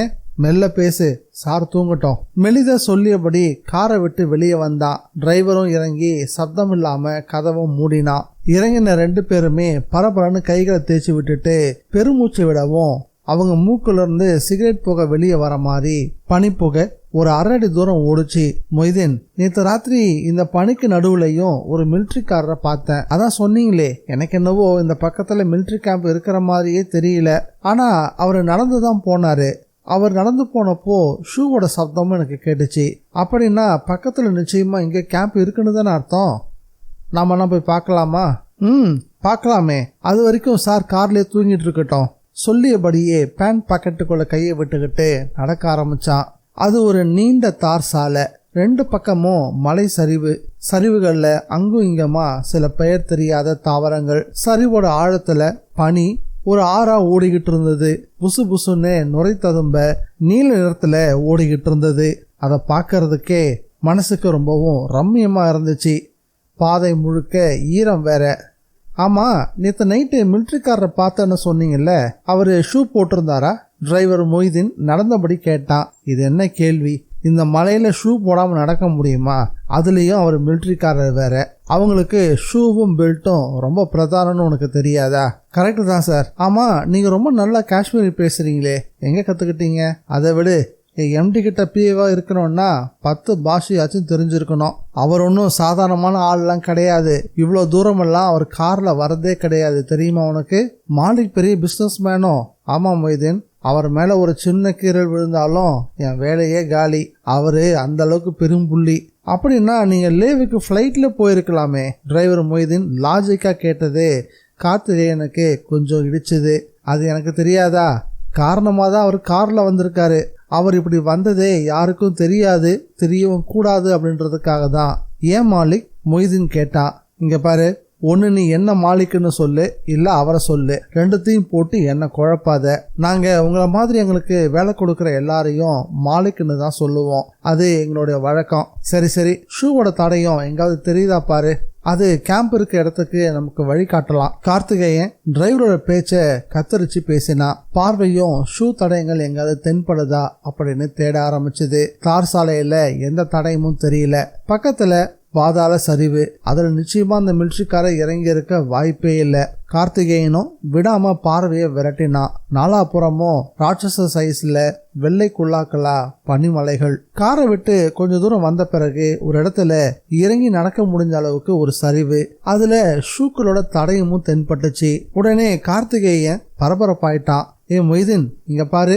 ஆனாலும் அந்த தடயங்கள் நேரா ஷிகாரா மலைக்குன்றம் நோக்கி தான் போய்கிட்டு இருந்தது. எல்லா இடத்துலயும் பனிப்பாலம் இருக்க, ஷிகாரா குன்று மட்டும் துளியும் பனியே இல்லாம காலை வெயில்ல பளிர்னு தென்பட்டுச்சு. என்ன மொய்தீன், இந்த ஒரு மலையில மட்டும் கொஞ்சம் கூட பனியே இல்லையே, ஏன்? அது மொய்தீனுமே ஆச்சரியப்படுத்துச்சு. அதை பார்த்த அவன், அட ஆமா அப்படின்னு சொன்னான். இந்த தடயங்களும் அங்கதான் போகுது போல இருக்கு, வா நாமளும் போய் பார்க்கலாம். கார்த்திகேயன் கூப்பிடவும், இப்போ தேவையில்லாம எதுக்கு அங்க போய்கிட்டு? ஒருவேளை உங்க எம்டி கார்ல முழிச்சுக்கிட்டா நம்ம தேடுவார் இல்லையா? நீ சொல்றதும் சரிதான். ஆனா அவர் இப்போ கண் முழிக்க மாட்டாரு. மிலிட்ரி கேம்ப் ஏதாவது கண்ணில் பட்டுச்சுன்னா காஃபியோ டீயோ கிடைக்க வழி இருக்கு. அதோட போய் அவரை பார்த்தா அவர் நிச்சயம் சந்தோஷப்படுவாரு. கார்த்திகேயன் சொல்லவும், மொய்தீன், எங்கெங்க எதற்கு அந்த மலை தானே தெரியுது. ஆமா, நீங்க புத்த பிட்சு தேடுறேன்னு சொன்னீங்கல்ல, எதுக்கு அப்படின்னு அந்த பிரதான கேள்விய முதல் முறையா கேட்டான். கார்த்திகேயனுக்கு பதில் சொல்றதுக்கு முன்னாடி லேசா நெஞ்சு அடைக்க ஆரம்பிச்சிருச்சு. அவங்க பார்க்க வந்திருக்கிறது ஒரு புத்த பிட்சுவை தான். அது ஒரு சாதாரணமான சந்திப்போ இல்ல ஒரு மதிப்புமிக்க சந்திப்போ இருந்திருந்தா எந்த பதிலும் தயக்கமே இல்லாம கார்த்திகேயன் இருந்து வெளிப்பட்டிருக்கும். ஆனா இது அப்படி ஒன்றும் கிடையாது. அருணாச்சலம் பார்க்க விரும்புறது ஒரு அந்தரங்கமான மர்ம விஷயத்துக்காக. அதனால என்ன பதில் சொல்றதுன்னு தெரியாம கார்த்திகேயன் கொஞ்சம் தடுமாறி தான் போனான். கார்த்திகேயன் தடுமாறத மொய்தீன் கவனிச்சுட்டான். அதை புரிஞ்சுக்கிட்டு விடாம அடுத்த கேள்வியை கேட்டான். இல்ல, நான் எதுக்கு கேட்கறேன்னா, நீங்கெல்லாம் ஹிந்து, நீங்க போய் ஒரு புத்த பிட்சுவை பார்க்க நிற்கிறது எனக்கு ஆச்சரியமா இருக்கு அப்படின்னு சொன்னான். அதுக்கு மட்டும் கார்த்திகேயன்ட்ட உடனே பதில் வந்துச்சு. புத்தர் நம்ம நாட்டை சேர்ந்தவர் தான் மொய்தீன். அடிப்படையில அவரும் ஒரு ஹிந்து தானே. ஓ, நீங்க அப்படி வரீங்களா அப்படின்னு ஆச்சரியமா கேட்டான் மொய்தீன். அப்படியே தான். இதுக்கு மேல என்ன எந்த கேள்வியும் கேட்காத. ஏற்கனவே பிளான் பண்ணி வந்ததை விட கூட ஒரு நாள் அதிகமாக நினைக்கும் போது எனக்கு கவலையா இருக்கு. ஏன்னா என் பாஸை பொறுத்த வரைக்கும் ஒரு நாள் அப்படின்றது ரொம்ப பெரிய விஷயம். ஒரு நாள் வேஸ்டா போனாலும் எவ்வளோ விஷயங்கள் ஸ்தம்பிச்சு போகணும்னு தெரியுமா உனக்கு? கார்த்திகேயன் சொல்லவும் மொய்தீன் நடந்தபடியே கேட்டுக்கிட்டு இருந்தான். மொய்தீனை பொறுத்த வரைக்கும் நாள் மதிப்பெல்லாம் ஒன்றும் பெருசா இல்லை. ஏதோ உங்களால ஒரு சவாரி கிடைச்சதுன்னு வந்திருக்கேன். உண்மையை சொல்லணும்னா காஷ்மீர்ல நாங்கெல்லாம் ஓட்டிக்கிட்டு இருக்கோம். ஏயா அங்க கூட இருக்குதா என்ன? விளையாடாதீங்க சார். எங்க ஊரோட பலமே டூரிஸ்ட் விசிட் தான். தீவிரவாதிகளுக்கு பயந்துகிட்டு பெருசா யாரும் இங்க வரதில்ல. இதனால எங்களுக்கு எவ்வளவு சிரமம் தெரியுமா? சலிப்போட மொய்துன்னு சொல்லவும், சிரமப்படுற நீங்க தீவிரவாதிகளை ஏன்பா உள்ள விடுறீங்க? என்ன சார் நீங்க யாராவது தெரிஞ்சு உள்ள விடுவாங்களா? எங்க ஊர் அழக பார்த்து உலகமே கண்ணு வச்சிருச்சு. அதனால வந்த விளைவுதான் இது. எங்க ஊர்ல 199 பேர் இந்தியாவை தாய்நாடாகவும் தீவிரவாதத்தை விஷமாவும் தான் நினைக்கிறோம். பரவாயில்லையே, நல்ல பற்றோட தான் நீ பேசுற. Very good. ஆமா, எப்படி இவ்வளோ மலை கூட்டத்துல இந்த ஒரு மலை மட்டும் பனியே இல்லாம இருக்கு? கார்த்திகேயன் விடாம அந்த மலை பத்தி கேட்கவும், ஒருவேளை இதுதான் ஷிகாராவோ என்னவோ அப்படின்னு சொன்னான் மொய்தீன். ஷிகாராவா? ஆமா சார், ஸ்ரீநகர்ல படகு வீடுகளை ஷிகாரான்னு தான் சொல்லுவாங்க. அதே பேர்ல இந்த பகுதியில ஒரு மலையும் இருக்கிறதா நான் கேள்விப்பட்டிருக்கேன். இந்த மலையில தான் உலகத்துல இருக்கக்கூடிய கெட்ட சக்திகள் எல்லாமே வசிக்கிறதா ஒரு நம்பிக்கையும் இருக்கு. மொய்தீன் அப்படியும் இப்படியுமா கஷ்டம் கவலைகளை பத்தி பேசிட்டு கூடவே ஷிகாரா பத்தியும் பேசினதும் கார்த்திகேயன் கொஞ்சம் மிரள ஆரம்பிச்சுட்டான். நடைய தேக்கினா. மேஜர் சந்திரபாலுடைய பூட்ஸ் கால் தடயங்களும் அங்கங்க தெரிஞ்சது. என்ன மொய்தீன் சொல்ற நீ? அப்ப இந்த மலை பேய் மலையா என்ன? சார், இருக்கலாம் தான் சொன்னேன், உடனே பயந்துட்டீங்களே. சரி, எது வேணா இருக்கட்டும். ஷூ தடையும் அங்கங்க தெரியுது பாரு. திரும்பவும் சொல்றேன் சார், நிச்சயமா இந்த பக்கத்துல எந்த கேம்பும் இருக்க வாய்ப்பே இல்லை. பேசாம நம்ம வந்த வழி திரும்பி நடப்போமா? பயப்படுறியா? கார்த்திகேயன் ரொம்ப தீர்க்கமா கேட்டான். இல்ல சார், நேரமாகுது இல்ல, அதான் சொன்னேன். நேரம் தானே, ஆகட்டும். எப்படியும் இன்னைக்கு நாங்க புத்த பிட்சு பார்க்க போறது இல்ல. நாளைக்கு தான் அவரோட இடத்துல போய் அவரை சந்திக்க போறோம். என்னோட எம்டி முழிச்சுக்கிற வரைக்கும் இந்த இடத்துல அப்படி என்னதான் இருக்குன்னு தெரிஞ்சுக்க முயற்சி பண்ணலாமே. கார்த்திகேயன் கிட்ட இருந்து ஒரு விதமான உற்சாகம் வெளிப்பட ஆரம்பிச்சது. ஷிகாரா மலைக்குன்றும் கொஞ்சம் கொஞ்சமா தூரம் குறைஞ்சி அவங்கள வரவேற்க ஆரம்பிச்சது. நடுவுல நடந்துகிட்டு இருந்த பாதைகள்ல பனிப்பாலங்கள் வழி மறிச்சது. அதுக்கு மேல கால் வச்சப்போ அது ரொம்ப மிருதுவா இருந்துச்சு. மொய்தீன், சார் பார்த்து வாங்க, எங்க பாரு ஒரே பனியா இருக்குல்ல, அப்படியே உட்காந்து சறுக்கு விளையாடலாமா? என்ன சார் இது, சின்ன குழந்தை மாதிரி பண்றீங்க? மொய்தீன் ஆச்சரியமா கேட்டான். அப்பப்போ சின்ன குழந்தையாவும் ஆகணும் மொய்தீன், அப்பதான் மனசு லேசாகும். கார்த்திகேயன் சொல்லிட்டு அந்த பனிப்பாறைகள் மேல உட்கார்ந்தான். ஜீன்ஸ் பேண்ட்டையும் மீறி ஜில்லிப்பு அவன் உடம்புக்குள்ள ஊடுருவ ஆரம்பிச்சது. அது உச்சி மண்டா வரைக்கும் ஒரு மின்னோட்டத்தையும் நிகழ்த்திருச்சு. எழுந்துருங்க சார், உட்காராதீங்க, அப்புறம் பேண்ட் காயறதுக்குள்ள போதும் ஆயிடும். மொய்தீன் எச்சரிக்கையும் பண்ணான். கார்த்திகேயன் எழுந்துகிட்டான். ஒரே சிலிர்ப்பு அவனுக்குள்ள. காது மடல்ல ஈரக்காற்று ஊசி மாதிரி தொலை போட்டுக்கிட்டு இருந்தது. இந்த இடம் பாக்குறதுக்கு எவ்வளவு அழகா இருக்குல்ல, வாவ் அப்படின்னு ரொம்ப ஆச்சரியமா சுற்றுமுற்றும் பார்த்தபடியே வந்தான் கார்த்திகேயன். போதும் சார், திரும்பி போலாம். அங்க கார்ல உங்க எம்டி எழுந்துட போறாரு. மொய்தீன் சொல்லவும், சரி போகலாம். ஒருவேளை அவர் எங்க போயிருந்தீங்கன்னு கேட்டா காஃபி டீ கிடைக்குதான்னு பார்க்க போனோம்னு சொல்லிக்கலாம் என்ன அப்படின்னு மொய்தீனை பதில் சொல்லவும் தயார்படுத்தினான். 2 பேரும் மெல்ல திரும்பி நடக்க ஆரம்பிச்சப்போ இவங்களுடைய காடு சத்தத்துக்கு இணையா வேறொரு சத்தமும் அவங்களுக்கு கேட்க ஆரம்பிச்சது. நிசப்தமான அந்த பகுதியில அந்த சப்தம் ரொம்ப துல்லியமா கேட்டுச்சு. 2 பேரும் நடக்கிறத நிறுத்திட்டாங்க. என்ன சத்தம் மொய்தீன்? அது தெரியலையே. 2 பேருமே அந்த சப்தத்துக்கு என்ன காரணம் தெரியாம எல்லா பக்கமும் பார்வையை சுழல விட ஆரம்பிச்சாங்க. ஒரு மறைவான பனிப்பாறைக்கு பின்னாடி இருந்தபடி ஒரு பிட்சு வந்துகிட்டு இருந்தாரு. அவரை பார்த்ததும் 2 பேர்கிட்டையும் ஒரு திகைப்பு. அவரும் அவங்கள பார்த்து திகைச்ச மாதிரிதான் இருந்துச்சு. நெருங்கி வந்தாரு. தன்னுடைய தீர்க்கமான கண்களால 2 பேரையும் கவனிச்சு பார்த்தாரு. அவரை பார்த்ததுமே ஹலோ அப்படின்னு கார்த்திகேயன் நட்போட வாய் திறந்தான். அவரு ஹூ ஆர் யூ அப்படின்னு ஆங்கிலத்துல கேள்வி கேட்டாரு. கார்த்திகேயன் உற்சாகமா பதில் சொன்னான். நாங்க மெட்ராஸ்ல இருந்து வரோம். என் பேரு கார்த்திகேயன். லேவுக்கு போய்கிட்டு இருக்கோம். அது சரி, இந்த பக்கம் எங்க போறீங்க? சும்மா ஒரு வாக் தான் போறோம். அதோ அந்த பனியே இல்லாத மலை இருக்குல்ல, அங்கதான் போய்கிட்டு இருக்கோம். நோ, அங்கெல்லாம் போகக்கூடாது, திரும்பி நடங்க. அந்த புத்த பிட்சு ரொம்ப தெளிவா சொன்னாரு. அது சரி, நீங்க அப்படின்னு கார்த்திகேயன் கேட்கவும், பார்த்தா தெரியலையா, நான் ஒரு பிட்சு. அது தெரியுது, நீங்க எப்படி இங்க? கார்த்திகேயன் சந்தேகமா கேட்கவும், இது எங்க பிரதேசம், நாங்க எங்க வேணா போவோம், நீங்க போகலாம், நாங்க போக கூடாதா? கார்த்திகேயன் அவரை மடக்கிற மாதிரி கேட்டுட்டு அவரையே கூர்ந்து கவனிச்சான். அவரு பார்வையாலே குத்துற மாதிரி கார்த்திகேயனை பார்த்தாரு. உடனே பேச்ச மாத்த ஆரம்பிச்சான் கார்த்திகேயன். ஆமா, இங்க எங்கேயாவது உங்க மடாலயம் இருக்குங்களா? அங்க நாங்க சாப்பிட சூடா ஏதாவது கிடைக்குமா அப்படின்னு கேட்கவும், பிளாக் டீ கிடைக்கும், பரவாயில்லையா? ஐயோ, அது அமிர்தமாச்சே, என் எம்டிக்கு பிளாக் டீனா ரொம்ப பிடிக்கும் கார்த்திகேயன் உற்சாகமா சொல்லவும், அப்போ மிஸ்டர் அருணாச்சலமும் வந்திருக்காருன்னு சொல்லு. புத்த பிட்சுவோட இந்த கேள்வி கார்த்திகேயனுக்குள்ள ஒரு இடி மாதிரி இறங்க ஆரம்பிச்சது. உங்களுக்கு எப்படி அவரை தெரியும்? அவர் வரப்போறதா தகவல் வந்துச்சு, அதான் அவரை தேடி நடந்துகிட்டு இருக்கேன். அப்போ நீங்க? நான் தான் பிட்சு, லீ யுவான். ஓ, நீங்க தான் லீ யுவானா? அப்ப நாங்க லேவை நெருங்கி வந்துட்டோமோ? லே தூரத்துல தான் இருக்கு. நான் தான் நீங்க பாதி வழியில தேங்கிட்டதை தெரிஞ்சுக்கிட்டு உங்களை பாக்கிறதுக்காக வந்துகிட்டு இருக்கேன். அந்த புத்த பிட்சு பேச பேச, எப்படி நாங்க பாதி வழியில தேங்கினது உங்களுக்கு தெரியும்? இப்போ இந்த கேள்விக்கு பதில் சொல்றது பெருசா, இல்ல உங்க எம்டி அருணாச்சலம் காருக்கு வெளியே வந்து நின்று தவிச்சுட்டு இருக்காரு, அவரை போய் பாக்குறது பெருசா? இந்த கேள்வியை கார்த்திகேயன் கேட்டுட்டு லீ யுவான் அப்படின்ற அந்த பிட்சு முன்னோக்கி நடக்க ஆரம்பிச்சாரு. அத நடனம் கூட சொல்ல முடியாது, ஒரு விதமான மாரத்தான் ஓட்டம்னு வேணா சொல்லலாம். கார்த்திகேயனாலையும் மொய்தினாலையும் அவரை பின் தொடரவே முடியல. ஆக்சிஜன் அவ்வளவா இல்லாத காற்றுன்றதுனால ரொம்பவே மூச்சரிக்கவும் ஆரம்பிச்சிருச்சு. தட்டு மாதிரி நடந்து காரை நெருங்கினப்போ பிட்சு சொன்னது உண்மைதான். அருணாச்சலம் காருக்கு வெளியே புகைப்பிடித்தபடி ரொம்ப டென்ஷனோட இருந்தாரு. பிட்சுவை பார்த்ததும் அவர் முகத்துல ஒரு கேள்விக்குறி. பிட்சு வணங்கி அவரை வரவேற்கவும் செஞ்சாரு. Welcome welcome mister Arunachalam. என்ன எப்படி உங்களுக்கு தெரியும்? ஆச்சரியமா கேட்டாரு அருணாச்சலம். டெல்லியில மிஸ்டர் குப்தா சொல்லி தானே நீங்க என்ன பார்க்க வந்திருக்கீங்க? I know. அப்போ நீங்க என்ன ஆச்சரியமா கேட்டாரு அருணாச்சலம். உடனே கார்த்தி தமிழ்ல இடைவெட்டினா, இவரு தான் நம்ம தேடி வந்த புத்த பிட்சு, லீ யுவான். கார்த்திகேயன் சொன்னதை கேட்டதும், மை காட், இங்க எப்படி நீதான் போய் அவரை கூட்டிட்டு வந்தியா? ஆச்சரியமா கேட்டாரு அருணாச்சலம். இல்ல சார், சும்மா கொஞ்ச தூரம் வாக் போனோம், வழியில பார்த்தோம், எப்படியோ நம்மள அடையாளம் தெரிஞ்சுக்கிட்டு விசாரிச்சாரு. ஆனா எப்படின்னு தான் சார் தெரியல.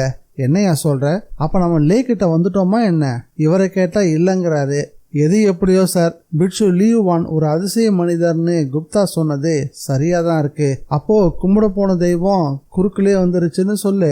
அருணாச்சலம் பரவசம் அடைய பிட்சுவுக்கு அது புரிஞ்சிருச்சு. நான் ஒன்னும் தெய்வம் இல்ல மிஸ்டர் அருணாச்சலம், சாதாரண மனுஷன், வெரி புவர் மேன். யாரு நீங்களா? இந்த நடுங்கிற குளிர்ல உடம்புல ஒரே ஒரு காவி வேட்டியோடு இருக்கிற நீங்க புவர் மேனா? நோ. அருணாச்சலம் அவரை புகழ்ந்து பேச ஆரம்பிச்சாரு. ஓகே, நேரம் ஆகிட்டு இருக்கு, லெட்ஸ் மூவ். முதல்ல ஒரு பிளாக் டீ, அப்புறம் நீங்க வந்த விஷயத்த பத்தி பேசுவோமா? லீ யுவான் சொல்லவும், வாங்க கார்ல போகலாம் இல்லையா? அருணாச்சலம் கேட்கவும், வித் பிளஷர் அப்படின்னு சொன்னாரு லீ யுவான். கார் அடுத்த 10வது நொடி அங்கிருந்து கிளம்பிச்சு. பாதையில இருந்த பனி எல்லாம் விலகி இப்போ பாதை துல்லியமா தெரிஞ்சது. அத்தியாயம் 6. அது என்னவோ தெரியல, மாயமந்திரன்னு வாழக்கூடியவங்க ஜனக்கூட்டத்தோட சேர்ந்து வாழ்வதே கிடையாது. தனியா ஒரு மலை அடிவார பக்கமோ இல்ல ஏதாவது ஒரு அடர்ந்த காட்டுக்குள்ளேதான் வாழவும் செய்யறாங்க. தர்மனும் அப்படிதான் தன்னுடைய குடியிருப்ப ஒரு மலை அடிவாரத்துல தான் அமைச்சு வச்சிருந்தான். ஆசிரமம் போல ஒரு சின்ன குடிசை, சுற்றிலும் மரங்கள், முன்னாடி நிறைய கார்கள், உள்ள சின்னதா துர்க்கை அம்மனுக்குன்னு ஒரு சன்னதி, அதுக்கு முன்னாடி அலங்காரமான பலகை, அதுக்கு மேல உட்காந்துக்கிட்டு தான் வரவங்களோட பேசிக்கிட்டு இருந்தான் தர்ம. வெளியே மர நிழல்ல லோகநாதன் ஒரு பத்திரிக்கைக்காரன் தர்மன் குறி சொல்றதையும் எலுமிச்சம்பழத்தை மந்திரிச்சு கொடுக்கற அழகையும் நோட்டம் விட்டுக்கிட்டு இருந்தான். ஆச்சரியம், அதிர்ச்சி, குழப்பம்னு பல உணர்ச்சிகளும் லோகநாதன் முகத்துல மாறி மாறி விளையாடிக்கிட்டு இருந்தது. சஃபாரி சூட்ல ஒரு தொழிலதிபர், அவருடைய கார் டிரைவர் அவருடைய எதிரில் நிக்க கூட அச்சப்பட்டான். அப்படி ஒரு ஆளுமை. அப்படிப்பட்டவரே தர்மனுடைய காலில் விழுந்து எழுந்தப்போ ஆச்சரியமா இருந்துச்சு. நீங்க சொன்ன டயத்துல தான் அக்ரிமெண்ட் போட்டேன், அப்படியே டெண்டருக்கும் எழுதியும் கொடுத்தேன், எனக்கே அது கிடைச்சிருச்சு. சாமி சொன்னதுதாங்கிறது ரொம்பவும் சரியா போச்சு அப்படின்னு அவர் சொல்லவும் லோகநாதனுக்குள்ள பலவிதமான கேள்விகள் லோகநாதனுக்குள்ளேயே சுழண்டடிச்சுக்கிட்டு இருந்தது. கடைசியில அவனையும் தர்மம் கூப்பிட்டு விட்டான். தம்பி, நீங்க தானே லோகநாதன்றது? ஆமா அப்படின்னு பதில் சொன்னா லோகநாதன். சாமி உங்களை வர சொன்னாரு அப்படின்னு தர்மனுடைய உதவியார் வந்து கூப்பிடவும் அந்த குடிசைக்குள்ள நுழைஞ்சான். என் பேர் எப்படி உங்களுக்கு தெரியும்? அப்படின்னு அவனுக்கு கேட்க தோணுச்சு. அது ஒரு பெரிய விஷயம் இல்லைன்னு தனக்குள்ளேயே தன்னை சமாதானப்படுத்திக்கிட்டான். தர்ம லோகநாதனை பார்த்து, வா தம்பி வந்து உட்காரு. தர்மனும் கை காட்டின இடத்துல போய் உட்கார்ந்தான். என்ன விஷயம்னு சொல்லுங்க. என்ன விஷயமா? என் பேரை கண்டுபிடிச்சு கூப்பிட முடியுது, ஆனா நான் எதுக்காக வந்திருக்கேன்னு உங்களுக்கு தெரியலையாக்கம். ஏன் தெரியாம?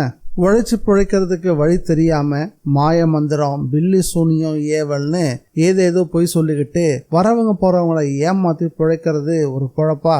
எப்படி இந்த பொழப்ப சாமாத்தியமா நான் நடத்துறேன்னு உங்களுக்கு தெரியணும், சரிதானே?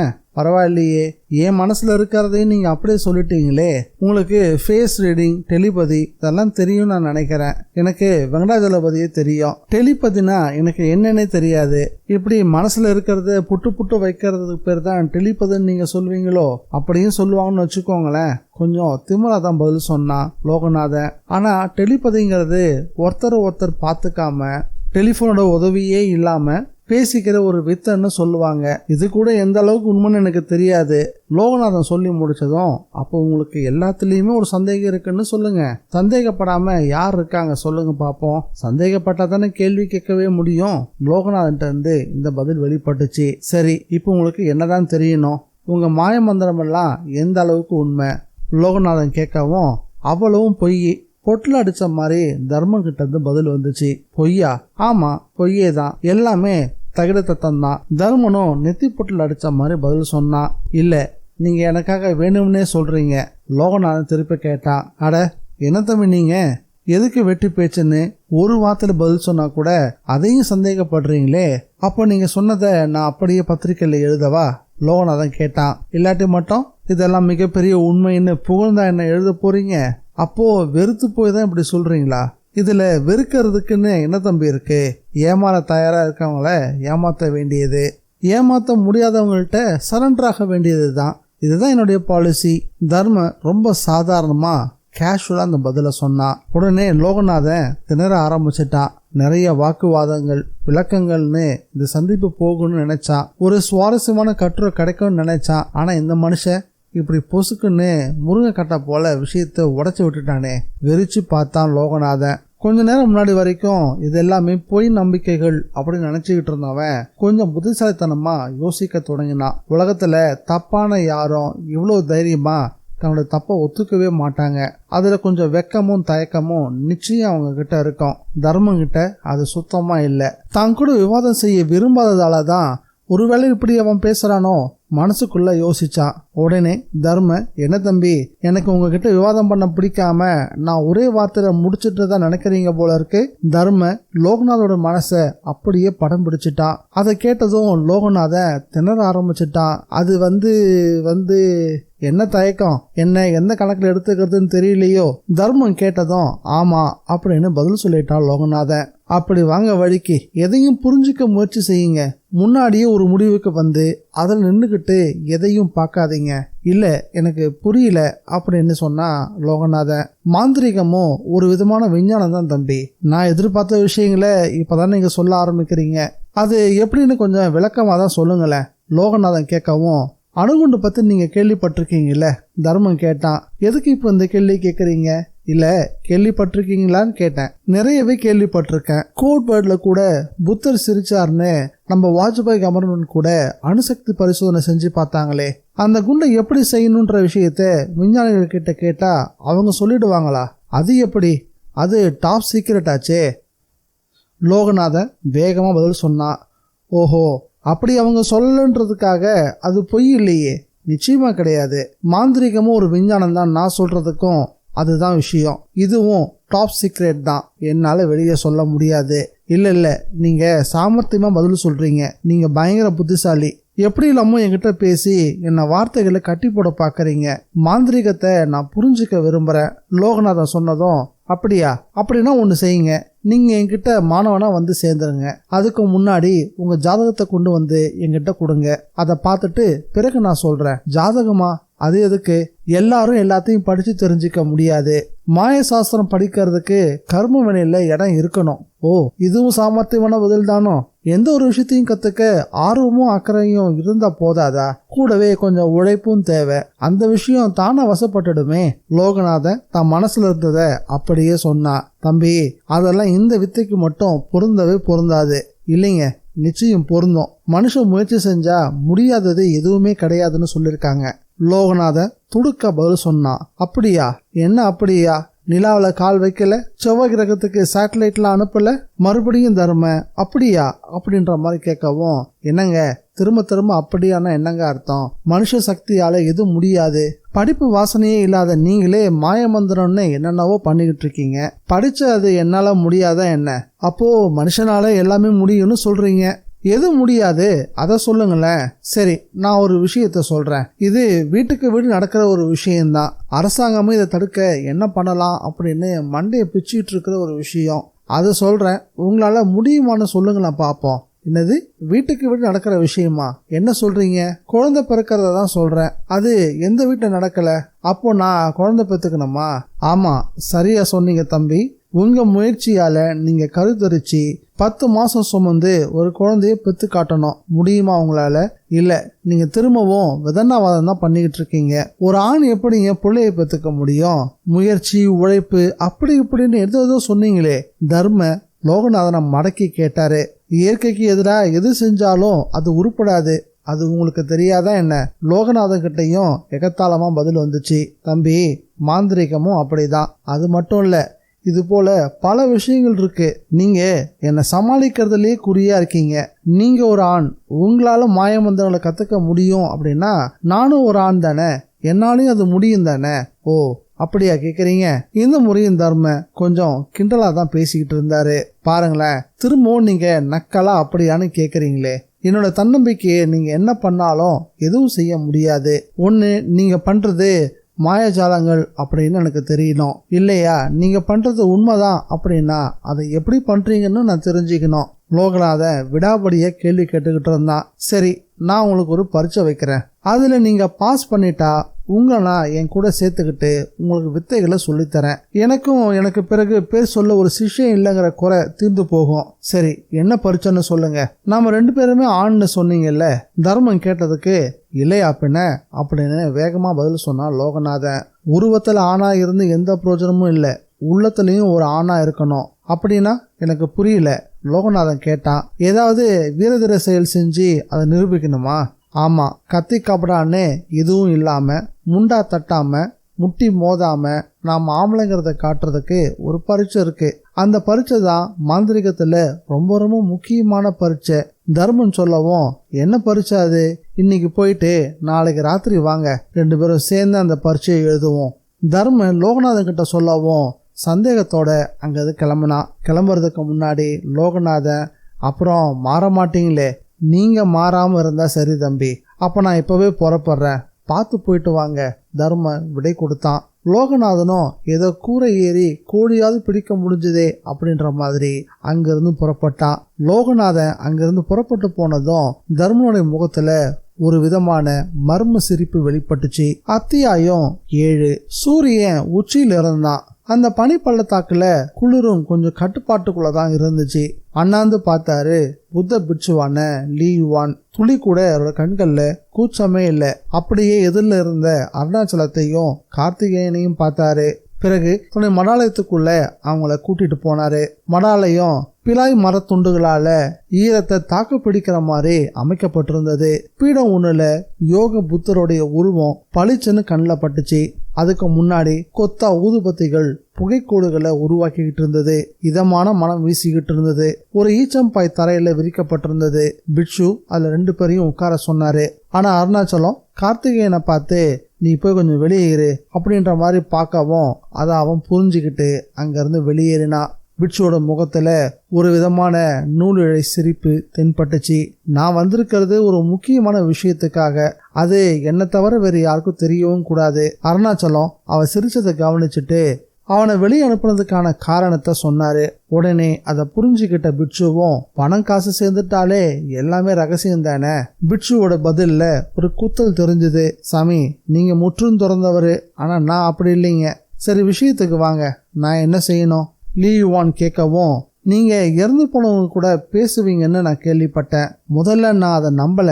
எங்க ஊர்ல கூட ஆவி கூட பேசுறேன்னு நிறைய பேர் இருக்காங்க. மை போட்டு பாக்குறது, குறி சொல்றதுன்னு நிறைய பேர் இருக்காங்க. அவங்க மேலெல்லாம் உங்களுக்கு நம்பிக்கையே இல்லையா? பிட்சு கேட்டாரு. ஆவி இருக்குன்னு சொல்றதையே நான் நம்ப தயாரா இல்லை. அப்படி இருக்கும் போது எப்படி நான் அவங்கள நம்புவேன்? அது சரி, என் மேல மட்டும் உங்களுக்கு எப்படி நம்பிக்கை ஏற்பட்டுச்சு? லீ யுவான் கேட்கவும், அதுக்கு காரணம் உயிர் நண்பனான குப்தா தான். குப்தா ஒரு பிசினஸ் மேக்னட். இந்தியாவில் துணி தேவையில பாதியை அவர் ஒருத்தர் தான் பூர்த்தி பண்ணிக்கிட்டு இருக்காரு. ஃபாரினுக்கும் எக்ஸ்போர்ட் பண்ணிக்கிட்டு இருக்காரு. அவருடைய பையன் ஒரு ஆக்சிடென்ட்ல இறந்து போயிட்டான். பல முக்கியமான டாக்குமெண்ட்டுகள் அவங்க கிட்ட தான் இருந்துச்சான். அதுக்கெல்லாம் மதிப்பு வச்சா பல கோடிகள் தேரும். அது எங்க இருக்குன்னு தெரிஞ்சுக்க முடியாம அவர் தத்தளிச்சப்போ நீங்க தான் அவருக்கு உதவி செஞ்சு அவர் பையன் ஆவி கூட எல்லாம் பேசி அந்த டாக்குமெண்ட் எல்லாம் சுவிட்சர்லாந்துல ஒரு பேங்க் லாக்கர்ல இருக்குதுன்றத கண்டுபிடிச்சு சொன்னீங்களாம். இத குப்தா என்கிட்ட சொன்னப்போ என்னால நம்பவே முடியல. இப்போ நீங்க எதை தெரிஞ்சுக்கணும்? லீ யுவான் கேட்டாரு. என் நண்பன் சதாசிவம் திடீர்னு ஹார்ட் அட்டாக்ல செத்து போயிட்டான். அவனுக்கு என்னை பத்தி ஒரு சீக்ரெட் தெரியும். அது என்ன சீக்ரெட் அப்படின்னு லீ யுவான் கேட்டதுக்கு அது அது அப்படின்னு தயங்க ஆரம்பிச்சுட்டாரு அருணாச்சலம். தயக்கமா இருந்தா சொல்ல வேண்டாம். இப்ப நீங்க சதாசிவத்தோட பேசணுமா? ஆமா, அவருடைய ஆன்மா கூட பேச முடிஞ்சா நான் அந்த சீக்ரெட்டை தெரிஞ்சுக்குவேன். நல்லது, இப்ப நீங்க சதாசிவத்தோட பேசணும், அவ்வளவுதானே? ஆமா அப்படின்னு சொன்னாரு அருணாச்சலம். அதுக்கு முதல்ல உங்களுக்கு நம்பிக்கை ரொம்ப ரொம்ப அவசியம். நம்பிதானே வந்திருக்கேன்? இல்ல, சந்தேகத்தோட அரைமனசா நீங்க வந்திருக்கீங்க. எப்படியோ வந்திருக்கேன் தானே?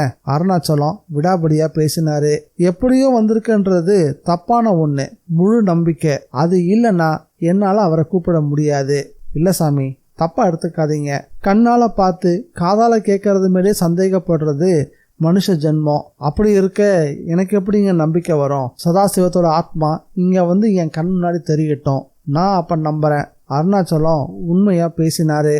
ஆனா லீ யுவான் சிரிச்சிட்டாரு. நான் ஒன்னும் தப்பா பேசலையே, என் மனசுல பட்டதை சொன்னேங்க. குப்தா இப்படி எல்லாம் அவநம்பிக்கையோட பேசல. அதனாலதான் அவர் பையனை அவரால் பார்க்க முடிஞ்சது. அது தெரிஞ்சும் நம்பிக்கை வரலன்னா எப்படி அருணாச்சலம்? மன்னிக்கணும் சாமி, எந்த ஒரு விஷயத்தையும் 100% நம்புறவன் ஜெயிக்க முடியாது. 1%, ஒரே 1%மாவது எச்சரிக்கையா நம்பாம இருக்கணும். என் ஃப்ரெண்டு குப்தா கூட தப்பா எதையாவது புரிஞ்சு சொல்லிருக்கலான்னு எனக்குள்ள ஒரு சின்ன சந்தேகம் இருக்கு. லீ யுவான் மறுபடியும் சிரிச்சாரு. மெல்ல எழுந்திருச்சு ஒரு இருட்டு அறைக்குள்ள போனாரு. திரும்பி வந்தப்போ அவர் கையில ஒரு மரப்பெட்டி அருணாச்சல எதிரில் வச்சு அதை திறந்தாரு. உள்ள ஒரு தினுசான உலோக விளக்கம், அதுல 8 குழிகளும் தென்பட்டுச்சு. கூடவே ஒரு வெண்பந்து போல ஒரு கண்ணாடி பந்தும். அந்த கண்ணாடி பந்த அரைக்கோளமா அப்படியே வெட்டி பிரிக்கவும் முடிஞ்சுது. இப்போ 2 அரைக்கோளங்கள் அவர் கையில இருந்துச்சு.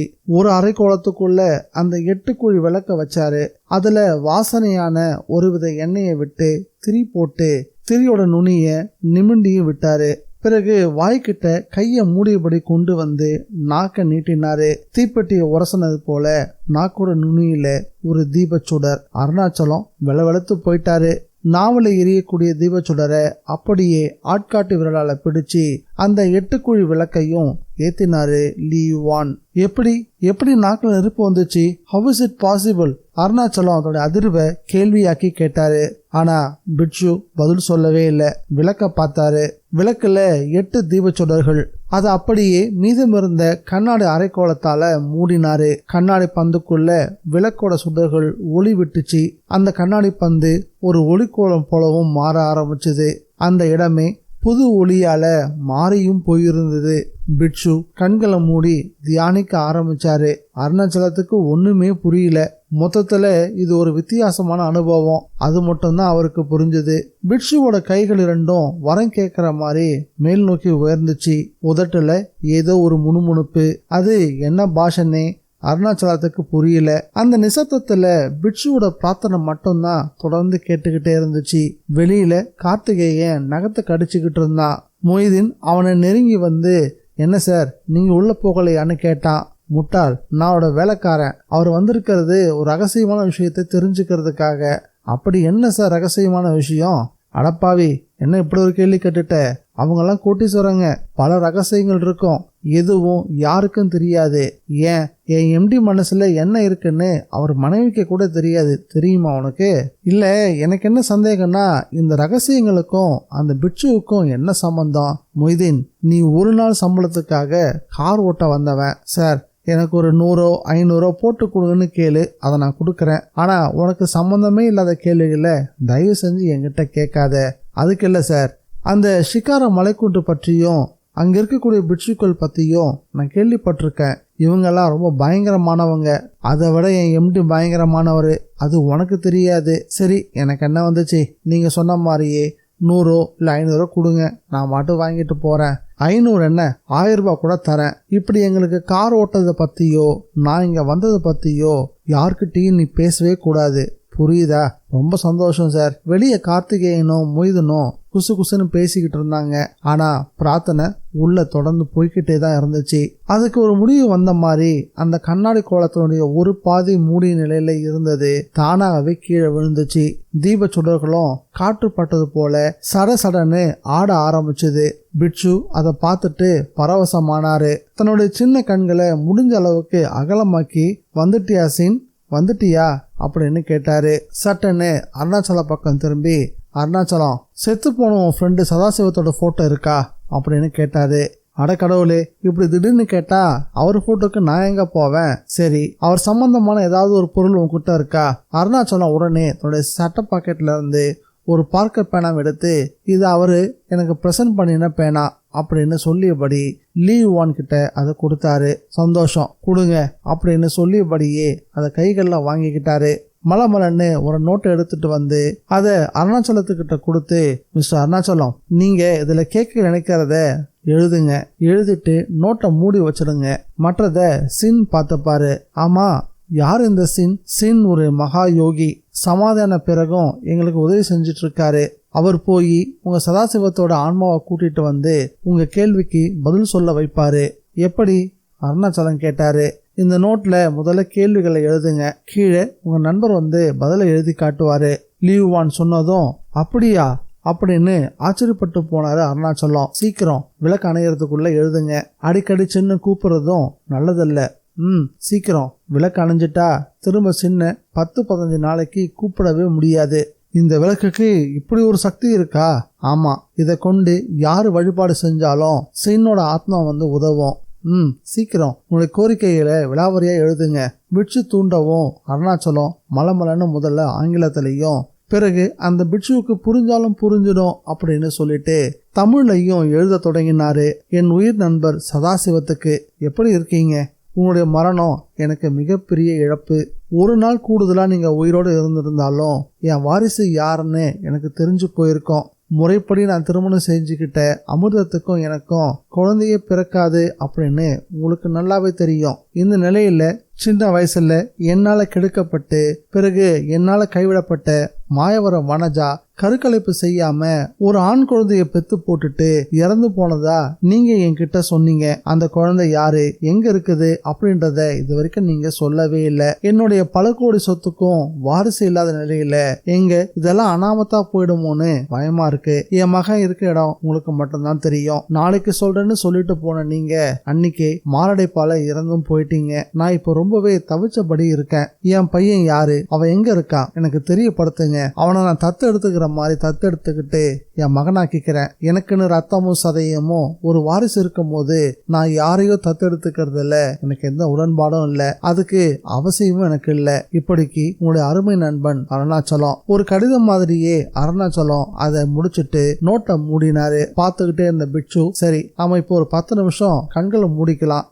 சின் உங்க நண்பரோட ஆத்மாவை கூட்டிட்டு வந்து இந்த நோட்ல பதில எழுதி காட்டுவாரு. அதை எந்த காரணம் கொண்டும் நாம பார்க்க கூடாது. அப்படி பார்த்தா அது ஒரு பெரிய ஆபத்தா மாறிடும். பாக்குறவங்களுக்கு கண் பார்வையும் போயிடலாம். எச்சரிக்கை, கண்களை நல்லா மூடிக்கோங்க. அருணாச்சலம் கண்களை மூடிக்கிட்டாரு. 1 2 3 4 5 6 7 8 9 10 11 11வது நிமிடத்துல நிச்சயம் 10 நிமிஷம் ஆகியிருக்கும் அப்படின்ற அனுமானத்தோட கண்களை திறந்த அருணாச்சலம் கை கடிகாரத்தை பார்த்தாரு. 11 நிமிஷங்கள் ஆகியிருந்தது. பிட்சுவும் புன்னகையோட மூடியிருந்த நோட்டை எடுத்து நீட்டி திறந்து பார்க்க சொன்னாரு. அருணாச்சலத்துக்கிட்ட ஒரு விதமான படபடப்பு, துடிதுடிப்பு. ஒரு புறம் முட்டாள்தனமாவும் பைத்தியக்காரத்தனமாவும் செயல்படுறதா அவருக்குள்ள ஒரு நினைப்பு, இன்னொரு புறம் ஒருவேளை இப்படி நம்பிக்கை இல்லாம சிந்திக்கிறதால சதாசிவத்தோட ஆத்மா வராம போயிடுமோ அப்படின்ற ஒரு பயம். கலவையான உணர்ச்சிகளோட நோட்டை திறந்தவருக்கு குப்புன்னு வியர்த்திருச்சு. உள்ள அழகிய தமிழ்ல சதாசிவத்தோட அச்சு அசத்தான கையெழுத்துல பதில் இருந்துச்சு. மை டியர் அருணாச்சலம், வாழ்த்துக்கள். நான் இறந்த பிறகும் நீங்க இப்படி என்னோட தொடர்பு கொள்ள வருவீங்கன்னு நான் எதிர்பார்க்கவே இல்லை. ரொம்ப நன்றி. எவ்வளவோ கடமைகள் எனக்கு இருக்கு. நான் விதி வசத்தால உடம்பை இழந்துட்டேன். இருந்தாலும் உங்க தொடர்பு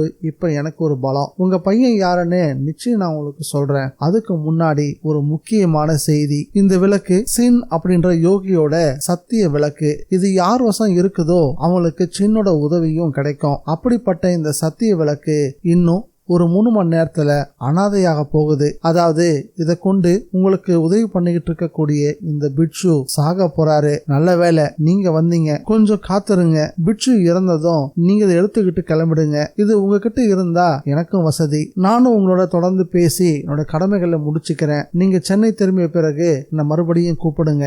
அப்போ உங்க பையனை பத்தி நான் சொல்றேன். தைரியமா செயல்படுங்க. இந்த விளக்க பறிக்க சில ஆவிகள் முயற்சி பண்ணோம். உங்களை ஷிகாரா மலைப்பகுதிக்கு இழுத்துட்டு போக முயற்சிக்கும். ஆனா போயிடாதீங்க. அங்க போனவங்க யாரும் உயிரோட திரும்பி வரவே முடியாது. எச்சரிக்கை. மீண்டும் உங்களுக்கு என்னுடைய வாழ்த்துக்கள். அன்புடன் உங்கள் நண்பன் சதாசிவம். கடிதத்தை படிச்சு முடிச்ச அருணாச்சலத்துக்கு குபீர்னு வியர்த்து போச்சு. பிட்சுவோட தொலையிடும் பார்வையோட அவரை ஊடுருவிபடி பார்த்தாரு. லீவ் ஒன் அதை புரிஞ்சுக்கிட்டு, என்ன அருணாச்சலம் பதில் கிடைச்சிருச்சா? கிடைச்சிருச்சு.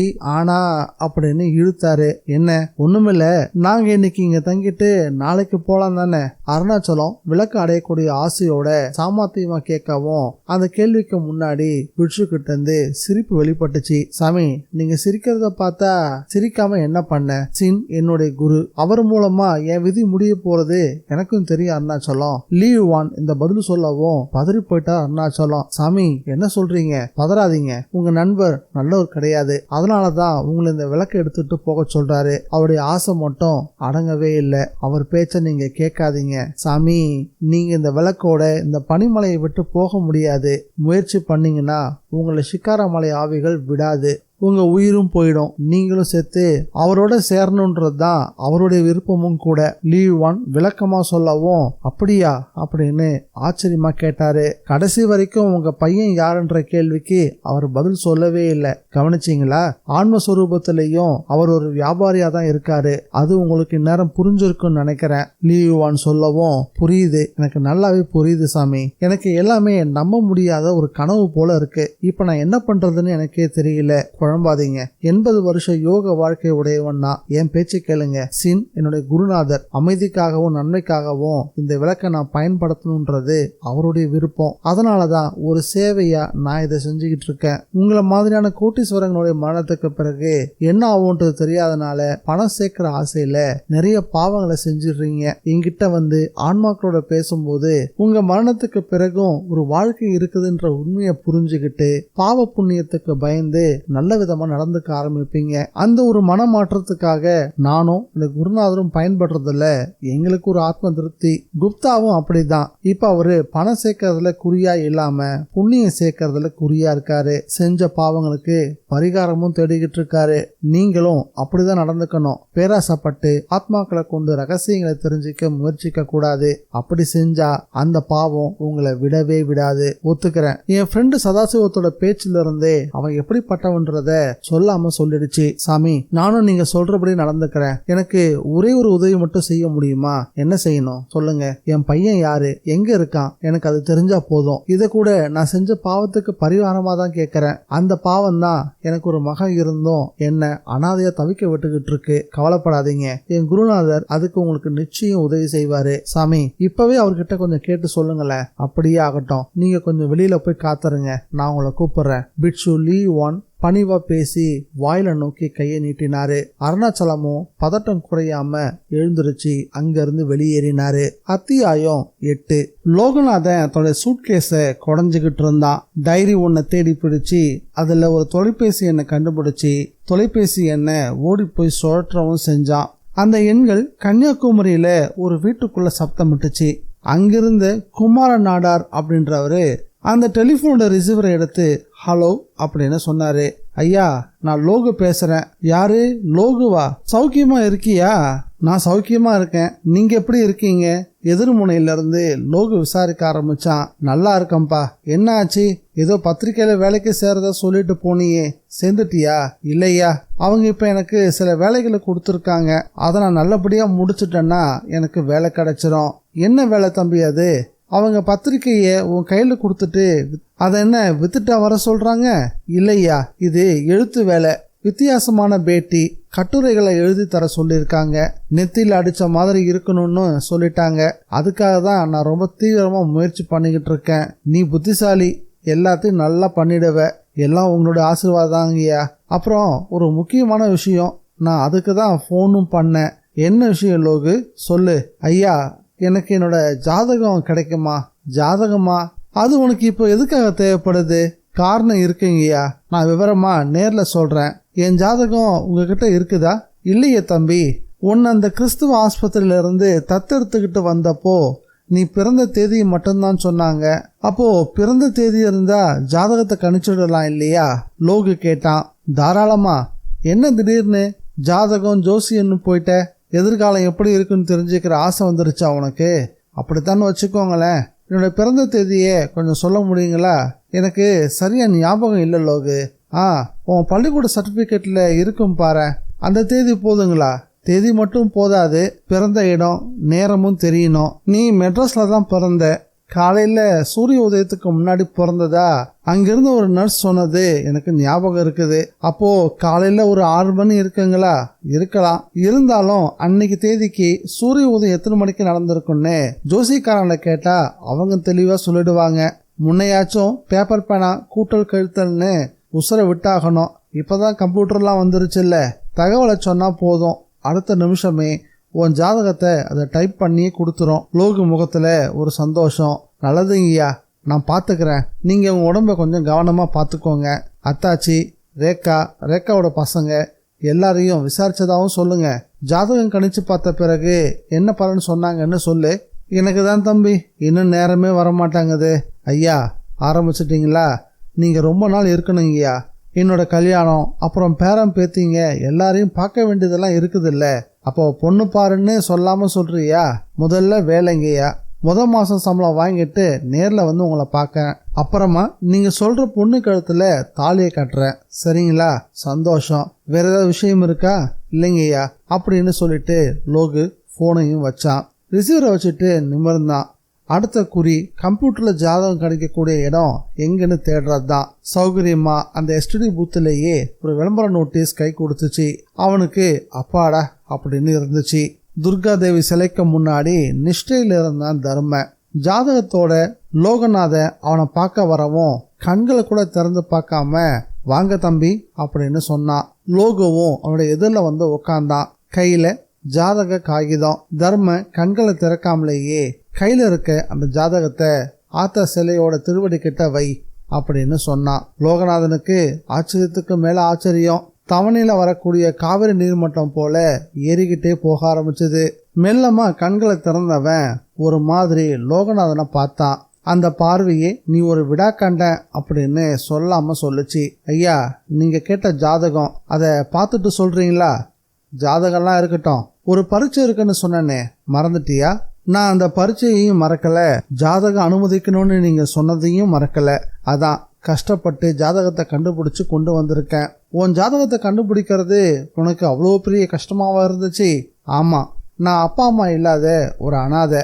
கன்னியாகுமரியில் இருக்கக்கூடிய ஒருத்தர் என்னை ஆஸ்பத்திரியில இருந்து தத்தெடுத்து வளர்த்து ஆளாக்கினாரு. சினிமாவில் வர மாதிரி 15 வயசு இருக்கும் போதே நான் யாருங்கிற உண்மையையும் என்கிட்ட சொல்லிட்டாரு.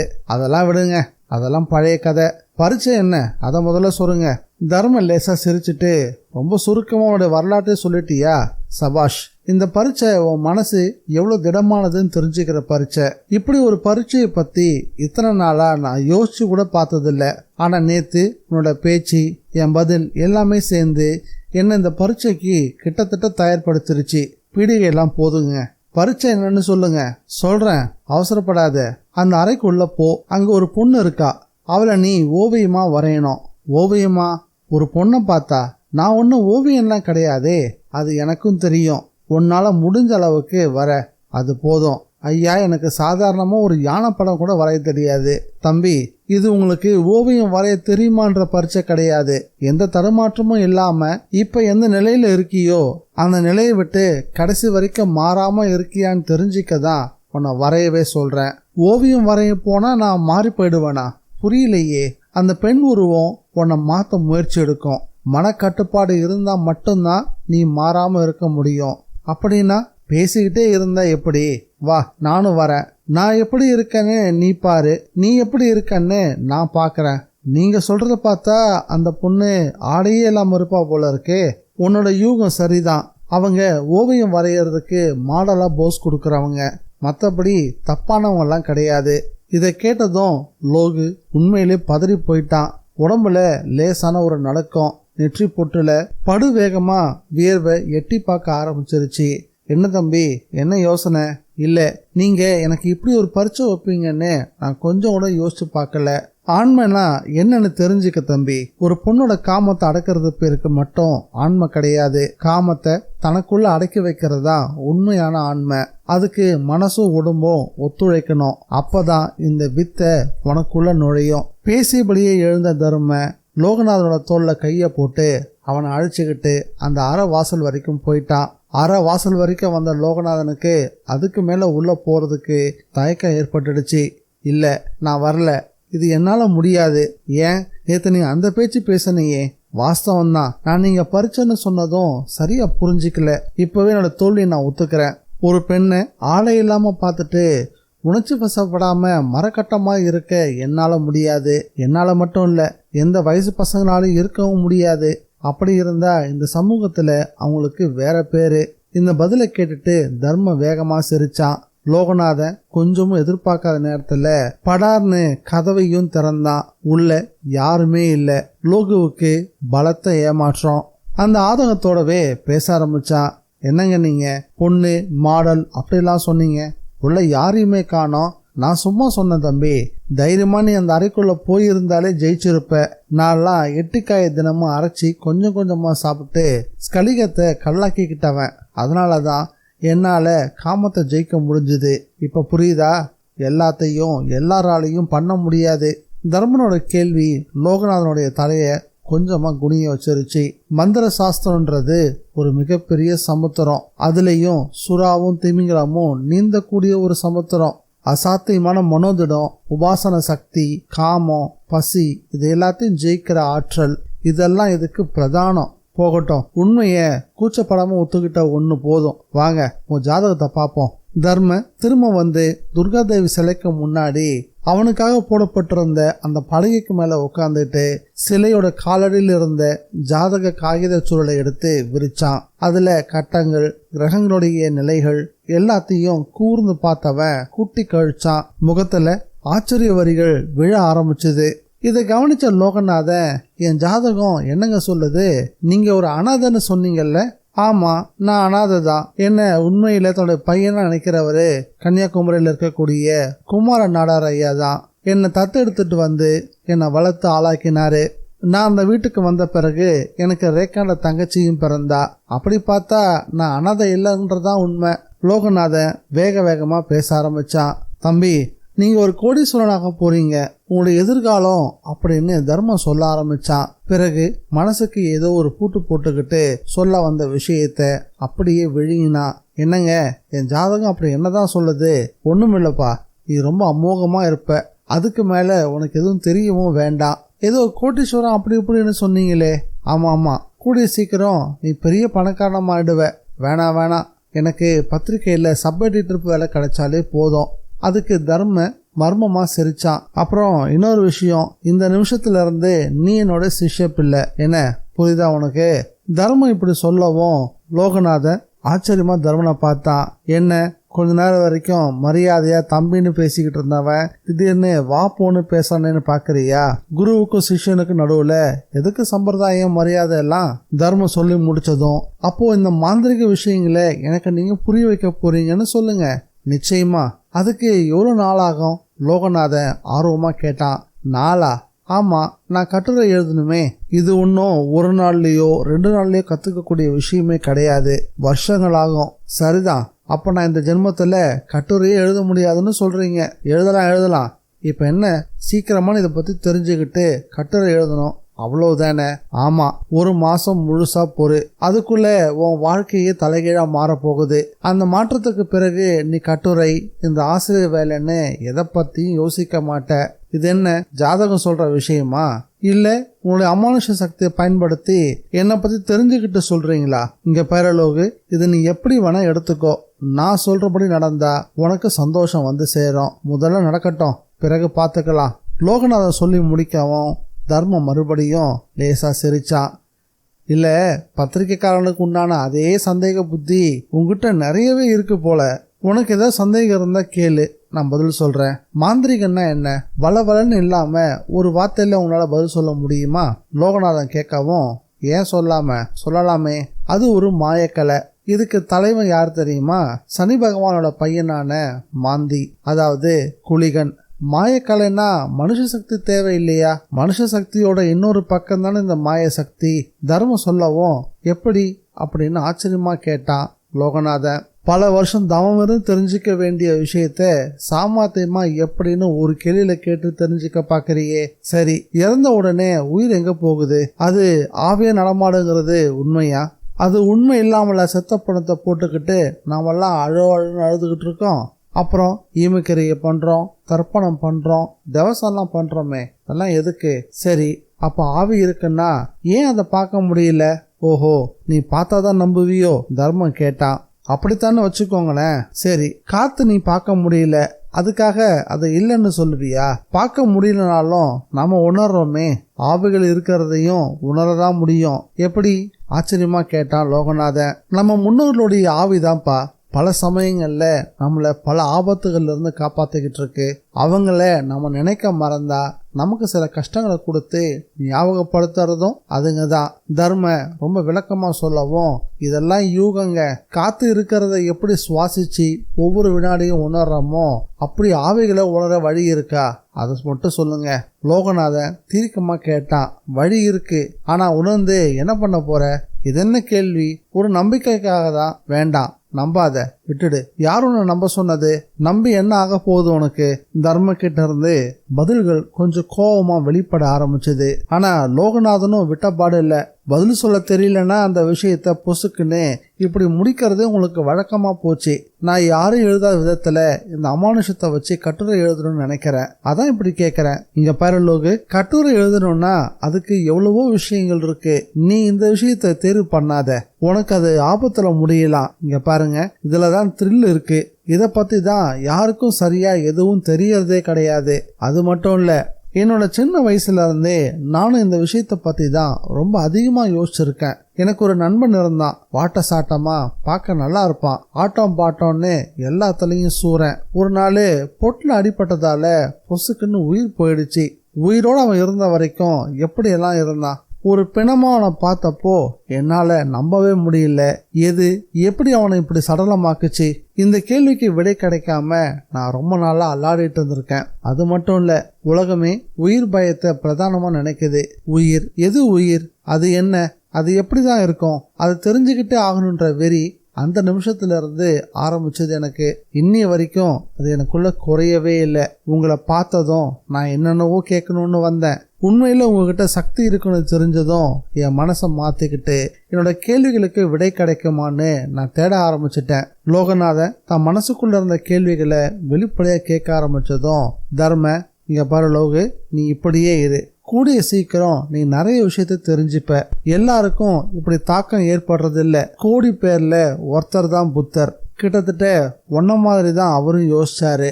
ஆனா அவருக்கு உண்மை தெரிஞ்சப்போ அதன் பிறகு அவர் பேசவே இல்லை, மௌனம் ஆயிட்டாரு. இன்னைக்கு இது வரைக்கும் போதும். என்னை பாக்கிறதுக்கு ஆட்கள்லாம் வர ஆரம்பிச்சுட்டாங்க பாரு.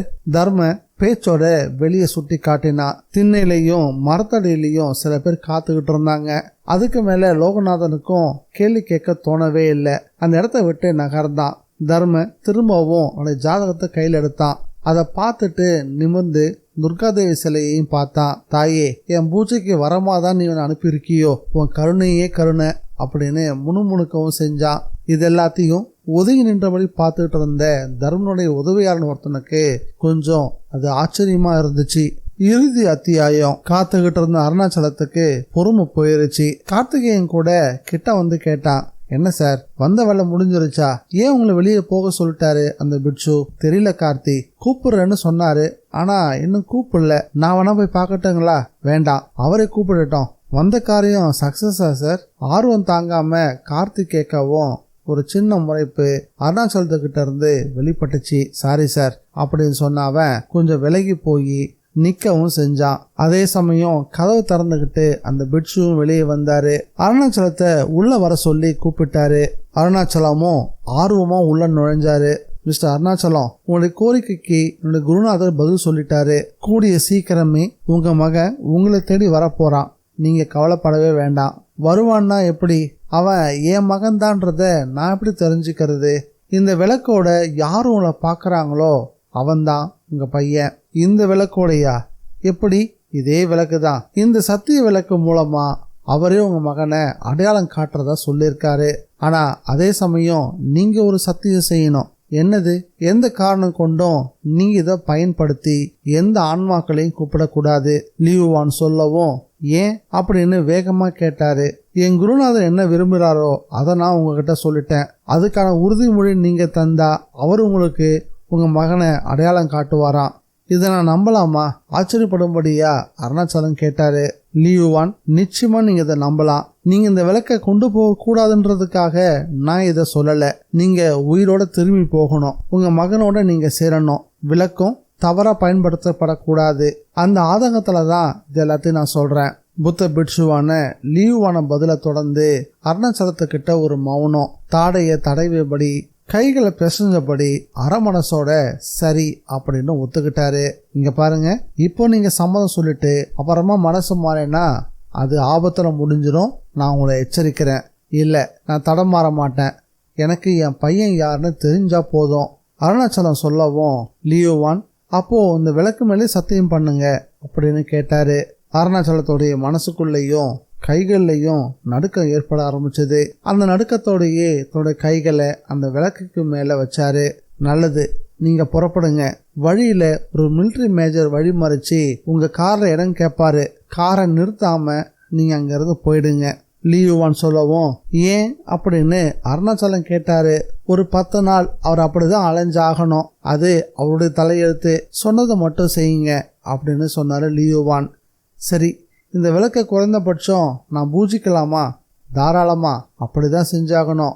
விடாம துரத்தக்கூடிய உங்களுடைய பாவங்களுக்கு அதுதான் பரிகாரம். அப்ப நான் வரேன், வணக்கம் அப்படின்னு சொல்லிட்டு அவர்கிட்ட ஆசீர்வாதம் வாங்கறதுக்கு பணிஞ்சு நின்னாரு. என்னோட பரிபூர்ணமான ஆசைகள் உங்களுக்கு உண்டு. இனி ஒவ்வொரு நாளும் உங்க வரையில புண்ணிய தினங்களாக தான் இருக்கும். சாமி, நீங்க உங்களுடைய மரணம் அப்படின்னு அவருடைய மரணத்தை பத்தியும் அருணாச்சலம் கேட்கவும், அது என்னுடைய பாடு. நீங்க அதை பத்தி யோசிக்க வேண்டாம். நான் இங்கேயே சமாதி அடைஞ்சிருவேன். லியூவான் சொன்ன பதிலும் அவர் அந்த பதில சொன்ன விதமும் அருணாச்சலத்தை என்னென்னவோ செய்ய ஆரம்பிச்சிருச்சு. அவருடைய கம்பெனிகள்ல வெள்ளிக்கிழமைகள்ல வழக்கமா பூஜை போடுவாங்க. கற்பூர தட்டு அவருக்கு எதிரில் வரும்போது அதை ஒத்திக்கொள்ள கூட அவருடைய பகுத்தறிவு அனுமதிச்சதே கிடையாது. அப்படிப்பட்டவருடைய கண்கள்ல இருந்து மெல்ல கண்ணீர் வெளிப்பட ஆரம்பிச்சது. அவருடைய நடையிலையும் ஒரு விதமான சோர்வும் தெரிஞ்சது. அந்த அறையை விட்டு வெளியே வரும்போது, இந்த வாழ்க்கை தான் எவ்வளவு பெரிய புதிர் இல்ல, உலகம் முழுக்க சுத்துற நானே கூட ஒரு சின்ன கிணத்து தவளை தான் போல இருக்கு. தனக்குள்ள பேசியபடியே மலைப்போடையும் ஒரு பிரமிப்போடையும் மனச செலவு செய்யப்பட்ட மாதிரியான தூய்மையோடையும் முற்றிலும் ஒரு புது அருணாச்சலமா கார்ல வந்து ஏறி உட்கார்ந்தாரு. பிட்சு கார் வரைக்கும் வந்து கை அசைச்சு விடையும் கொடுத்தாரு. இன்னும் சில நிமிஷங்கள் இல்ல சில மணிகள்ல இறந்துருவோன்னு தெரிஞ்சும் என்ன ஒரு திடமான ஒரு சித்தம் அவர்கிட்ட. இது என்னால முடியுமா? மனசுல கேள்விகளோட புத்த பிட்சுவான லியூவானையே அருணாச்சலம் பார்த்துக்கிட்டே இருந்தாரு. அவருடைய பயணம் மறுபடியும் கார்ல தொடர ஆரம்பிச்சது. மதிய பொழுத கடந்து மாலை பொழுதுக்கு சூரியன் பிரவேசம் பண்ணிக்கிட்டு இருந்தான். இருந்தும் இருட்ட போற மாதிரியான பனிக்கூட்டத்தோட ஆக்கிரமிப்பு இருந்துச்சு. வானத்திலையும் மழை மேகங்கள், மழை லேசா பெய்யவும் ஆரம்பிச்சது. டிரைவர் மொய்தீன் நிதானமா காரை செலுத்த ஆரம்பிச்சான். வழியில ஒரு வளைவு, விரைப்பா ஒரு மிலிட்டரிக்காரோட உருவம் தெரிஞ்சது. அது மேஜர் சந்தர்பால் தான். கைகளை நீட்டி காருக்கு லிப்ட் கேட்டுக்கிட்டு இருந்தாரு. மொய்தீன் கார்த்திகேயனை பார்த்தான். கார்த்திகேயன் அருணாச்சலத்தை பார்த்து, சார், ஒரு மிலிட்டரிக்காரர் லிப்ட் கேட்கிறாரு, நிறுத்தட்டுமா? இல்ல நீங்க நிக்காம போங்க. சார், அவர் பாக்கிறதுக்கு ஒரு ஆபீசர் மாதிரி தெரிகிறாரு. சொன்னா கேளு கார்த்தி, அவர் ஆபீசர் இல்ல, நீ காரை நிறுத்தாம போ. மொய்தனும் காரை நிறுத்தாம வேகப்படுத்தினா. கார் மேஜரை கடந்த நிலையில அருணாச்சலம் திரும்பி பார்த்தாரு. அங்க மேஜர் இல்ல. கார் அங்கிருந்து வேகம் எடுத்து சிரி பாஞ்சது. திடீர்னு வெயில் அடிச்ச மாதிரியான ஒரு புது கிளைமேட் தோணுச்சு. அது அந்த மலையோட குணம். கிட்டத்தட்ட 2 மணி நேரம் பயணம். வழியில ஒரு ஊர்வலம் குறுக்கிட்டுச்சு. மொய்தீன் காரை நிறுத்தினான். அது ஒரு நினைவு ஊர்வலம். விரைப்பா பல மிலிட்டரிக்காரங்க போக ஆரம்பிச்சாங்க. நடுநயமா மேஜர் சந்தர்பாலோட படம் மாலையிட்டபடி ஒரு ட்ரக்ல நிறுத்தப்பட்டிருந்தது. அதை பார்த்த கார்த்திகேயனுக்கு பகீர்னு ஆயிருச்சு. சார், வழியில பார்த்தோமே, அவரு சார் இவரு அப்படின்னு ஆச்சரியத்தோடு சொல்லவும் அருணாச்சலத்துக்கிட்ட எந்த விதமான ஆசுவாசமும் தென்படல. நெற்றியை தேய்த்தபடி ரொம்ப சாதாரணமா இருந்தாரு. மொய்தீனும் அந்த காட்சியை பார்த்து ரொம்பவே மிரண்டு போயிருந்தான். மொய்தீன் கார்த்திகேயன்கிட்ட, நாம இவரை இப்பதானே வழியில பார்த்தோம் அப்படின்னு சொன்னான். எதுவும் பேசாத மொய்தீன், தயவு செஞ்சு காரை எடு. கார் மறுபடியும் சீர தொடங்குச்சு. அந்த ஆடுகள் ஒவ்வொன்றும் புசு புசுன்னு பார்க்க புஷ்டியா இருந்தது. ஒரு 15 வயசு சிறுவன் துரத்தி ஆடுகளை மேய்ச்சிக்கிட்டு இருந்தான். பிட்சு லியூவான் அந்த பக்கம் வரவும் அவரை பார்த்து சிரிக்கவும் செஞ்சான். அவரும் அவனை கிட்ட அழைச்சாரு. அவர் கையில அந்த விளக்கு இருந்துச்சு. அவரோட பார்வை அந்த விளக்கு மேல போகவும் அவரும் இந்தா அப்படின்ற மாதிரி அவன்கிட்ட அந்த விளக்க கொடுத்தாரு. அவன்கிட்ட ஒரே மகிழ்ச்சி. பிட்சு லியூவான் திரும்பி நடக்க ஆரம்பிச்சாரு. அவன் அந்த விளக்கோட கொஞ்சம் தூரத்துல இருந்த அவனை வீட்டை நோக்கி ஓடினான். வீட்டு வாசல்ல சுருட்டு பிடிச்சுக்கிட்டு இருந்த ஒரு முரட்டு மனுஷர் அவரை பார்க்கவும் அவன் மூச்சரைக்க ஆரம்பிச்சான். அவரும் அவனோட கையில இருந்த விளக்க பார்த்தாரு. என்ன இது? இது அந்த பிட்சு கொடுத்தாரு. ஆமா, மிகப்பெரிய தங்க புதையல் பாரு, கொண்டா எப்படி அப்படின்னு சொல்லியபடியே அவன் கிட்ட இருந்து அந்த விளக்க வேகமா பிடுங்கினாரு. உற்று பார்த்தாரு.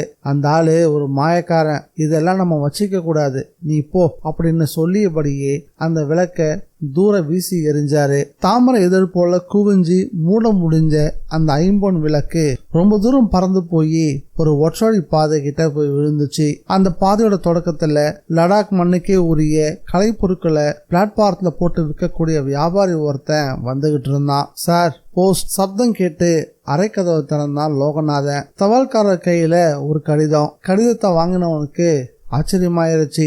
அருணாச்சலம் ட்ரேடிங் கார்பரேஷன்ல இருந்து வந்திருந்தது. பிரிச்சு பார்த்தான். எப்போதோ அப்ளிகேஷன் போட்டதுக்கான அழைப்பு இப்ப வந்திருக்கு. அடி வயிற்றுல குளுக்கோஸ் ஊறுற மாதிரியான ஒரு ஜிலுஜிலுப்பு ஏற்பட ஆரம்பிச்சது. பத்திரிகைக்காரனா ஆகணும்னு நினைச்சிட்டு இருக்கும் போதே பாதையை மாத்துற மாதிரி இப்போ இந்த கடிதம் வந்து சேர்ந்திருக்கு.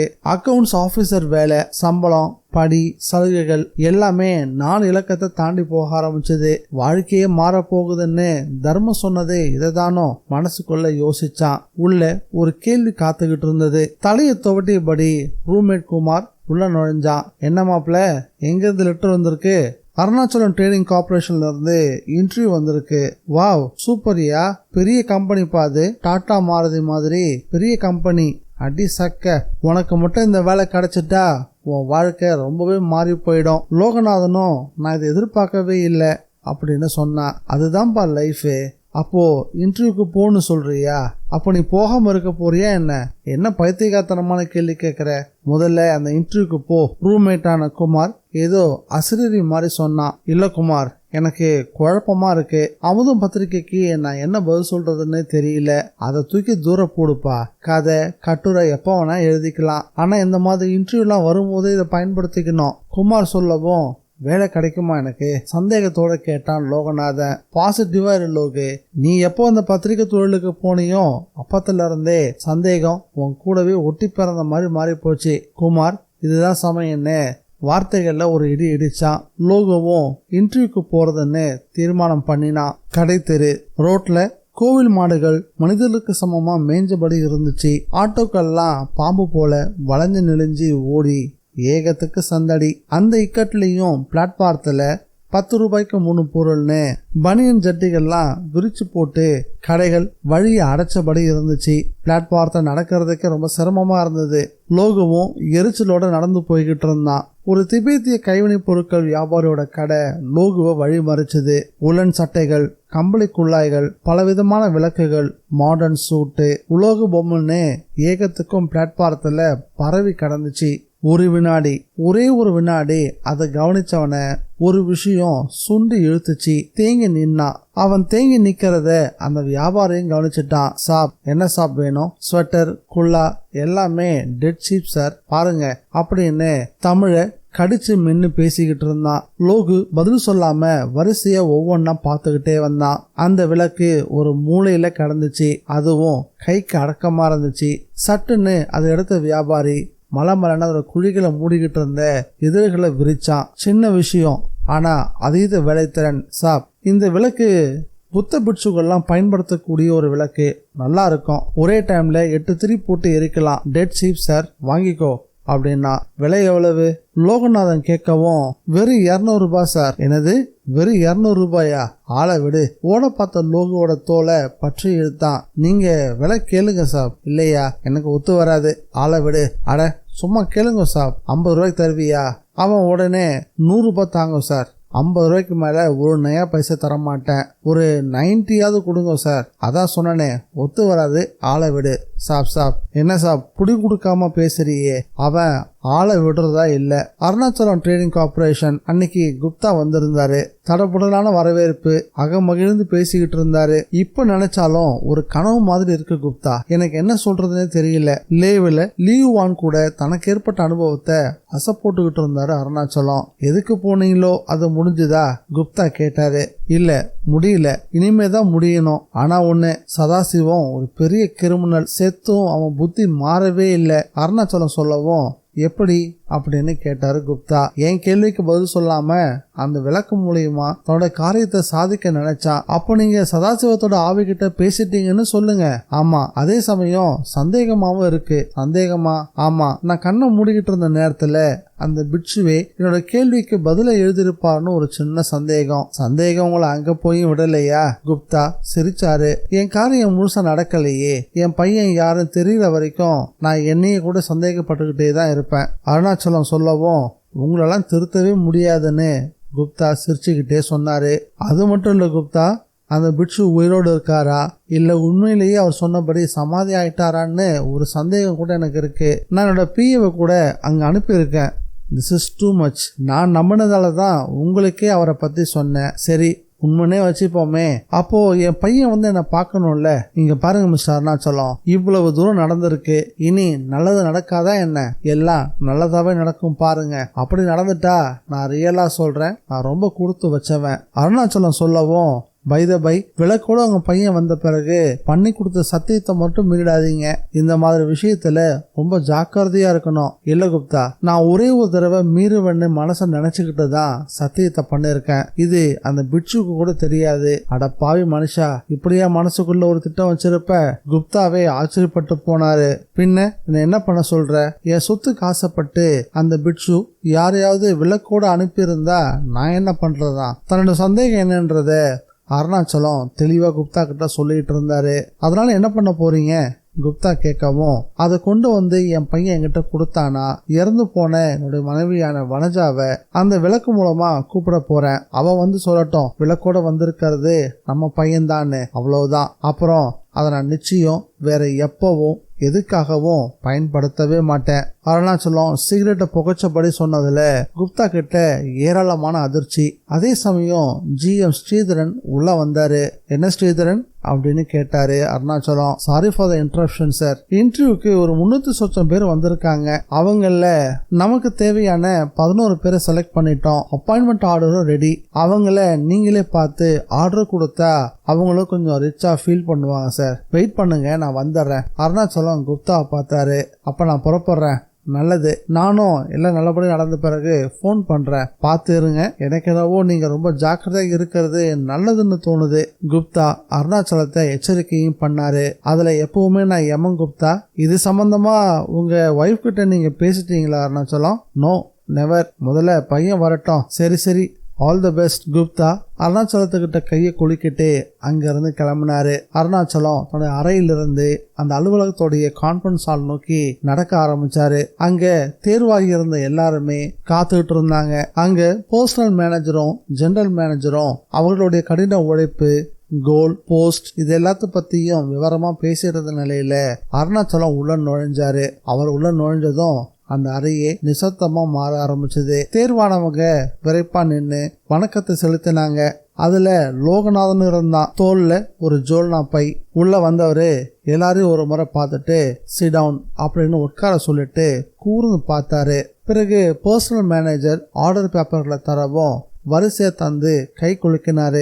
லோகநாதோட முறை வந்துச்சு. ஜோல்னா பைய மேஜை மேல அவசரப்பட்டு வச்சுட்டு கை குலுக்கிறதுக்காக கையை நீட்டினான். அவசரப்பட்டு வச்சதுல உள்ள இருந்த விளக்கு நழுவி கீழே விழுந்துச்சு. கை குலுக்க நீட்டிய கைய அப்படியே பின்னுக்கு இழுத்து குனிஞ்சி விளக்க எடுத்தான். படபடப்போடையும் விளக்கோடையும் அருணாச்சலத்தை பார்த்தான். அருணாச்சலம் அப்படியே விக்கிச்சு போய் நின்னுட்டாரு. பார்வையில ஒரு அதீத பளபளப்பு. மிஸ்டர் ஸ்ரீதர், இந்த கேண்டிடேட்டோட என் ரூமுக்கு வாங்க அப்படின்னு சொன்னவரு விறுவிறுன்னு அங்கிருந்து கிளம்பினாரு. யாருக்கும் ஒண்ணுமே புரியல. 1 மாதம் கடந்து போச்சு. ஒரு கார் தர்மனுடைய ஆசிரம குடிசைக்கு முன்னாடி வேகமா வந்து நின்னுச்சு. உள்ள இருந்து சூட்டும் கோட்டுமா இறங்கினான் லோகநாதன். அவனை பார்த்து தர்மன் துளியும் ஆச்சரியப்படவே இல்லை. நீங்க சொன்னது போலவே எல்லாம் நடந்துடுச்சு மிஸ்டர் தர்மர். நான் இப்போ அனாதை இல்ல, ஒரு கோட்டீஸ்வரனுடைய பையன். கேள்விப்பட்டிருப்பீங்களே. லோகநாதன் கேட்கவும் தர்ம முகத்துல ஒரு இதமான புன்னங்க. எனக்கு எல்லாம் பெரிய புதிரா இருக்கு. அதே சமயம் எப்படி இவ்வளோ பெரிய பொறுப்பு சுமக்க போறேன்னு எனக்கு தெரியல. உங்ககிட்ட நான் பண்ண வாக்குவாதம் நினைச்சா கொஞ்சம் வெக்கமா கூட இருக்கு. அதெல்லாம் இப்ப எதுக்கு? ஆமா, அப்பாவோட காரியம் எல்லாம் நல்லபடியா முடிஞ்சுதா? நல்லபடியா முடிஞ்சது. பார்த்து அந்த விளக்கு இப்போ எங்க இருக்கு? விளக்கு அதுலதான் என் வாழ்க்கையே திரும்பிச்சு. அப்பாவும் அதை எடுத்துக்கிட்டு போய் என்னவோ பண்ணாரு. அப்புறமா கை காலெல்லாம் இழுத்துக்கிட்டு கீழே விழுந்துட்டாரு. நான் தப்பு பண்ணிட்டேன் வனஜா, என்னை மன்னிச்சிருன்னு சொல்லி சொல்லி அழுதாரு. எனக்கு கடைசி வரைக்கும் புரியல. அதன் பிறகு ஒரு வக்கீலை கூப்பிட்டு பேசுற வரைக்கும் நல்லா தான் இருந்தாரு. வக்கீல் வந்து என்கிட்ட பேசினப்பதான் நான் அவளோட பையன்றதே எனக்கு தெரிய வந்துச்சு. ஆனா நான் போய் பார்த்தப்போ அப்பா இறந்து போயிருந்தாரு. எப்படி அந்த விளக்குல அப்படி என்னதான் இருக்கு? உங்களால ஏதாவது சொல்ல முடியுமா? லோகநாதன் 1 மாசமா நடந்த விஷயத்த சுருக்கமா ஆச்சரியத்தோடையும் கேள்விக்குறிகளோடையும் அவட்ட சொல்லி முடிச்சான். இதை கேட்டதும் தர்ம சிரிச்சான். நான் அதை இப்ப இங்க கொண்டு வந்திருக்கேன், பாக்குறீங்களா? சொல்லியபடியே அந்த விளக்கை எடுத்து காட்டினான். தர்மனுக்கு அடுத்த நொடியே உடம்பு சிலிர்த்து போச்சு. தம்பி, அது அப்படி சாமியோட காலடியில வைங்க. அது இனி இங்கேயே இருக்கட்டும். உனக்கு இதை பத்தி வேற எதுவும் தெரியவும் வேணாம். ஆனா ஒரு விஷயத்த மட்டும் தெரிஞ்சுக்கோ, சில பாவங்கள் எப்பவும் விடாது. அதுக்கு யாரை எப்படி பழி வாங்கணும்னு நல்லா தெரியும். நீ எந்த பாவமும் செஞ்சிடாத. நான் கூட இனி இந்த மாந்திரிகத்துல ரொம்ப ஈடுபாடு காட்ட போறது இல்ல. நீ ஒரு கோவிலை கட்டு, அங்க இந்த சிலையையும் விளக்கையும் வச்சு பூஜை பண்ணிக்கிட்டு என்னுடைய மிச்ச காலத்தையும் நான் ஓட்டிடுறேன். என்ன தர்மன், நான் ஒன்று கேட்டா நீங்க ஒன்று சொல்றீங்க. எனக்கு கொஞ்சம் விளக்கமா சொல்லுங்க. இந்த விளக்குல அப்படி என்னதான் இருக்கு? சத்தியம் இருக்கு, தர்மம் இருக்கு, எல்லாத்துக்கும் மேல உங்க அம்மா இதுக்குள்ள இருக்காங்க. இதுக்கு மேல எதையும் கேட்காத. நான் சொன்னாலும் உனக்கு புரியாது. தர்ம கைகளை குப்பினா. லோகநாதனுக்கு அதுக்கு பிறகு பேச்சு வரவே இல்லை. அவனும் எதையும் கேட்கல. இந்த நாவல் உங்களுக்கு பிடிச்சிருக்கா இல்லையான்றத மறக்காம கமெண்ட்ல பதிவு பண்ணுங்க. நம்ம சேனலுக்கு நீங்க ஃபர்ஸ்ட் டைம் வந்திருக்கீங்கன்னா சப்ஸ்கிரைப் பட்டனை பிரஸ் பண்ணி நம்ம சேனலுக்கு சப்போர்ட் பண்ணுங்க. மீண்டும் மற்றொரு புதிய அமானுஷ நாவலோடு சந்திக்கலாம். Bye guys.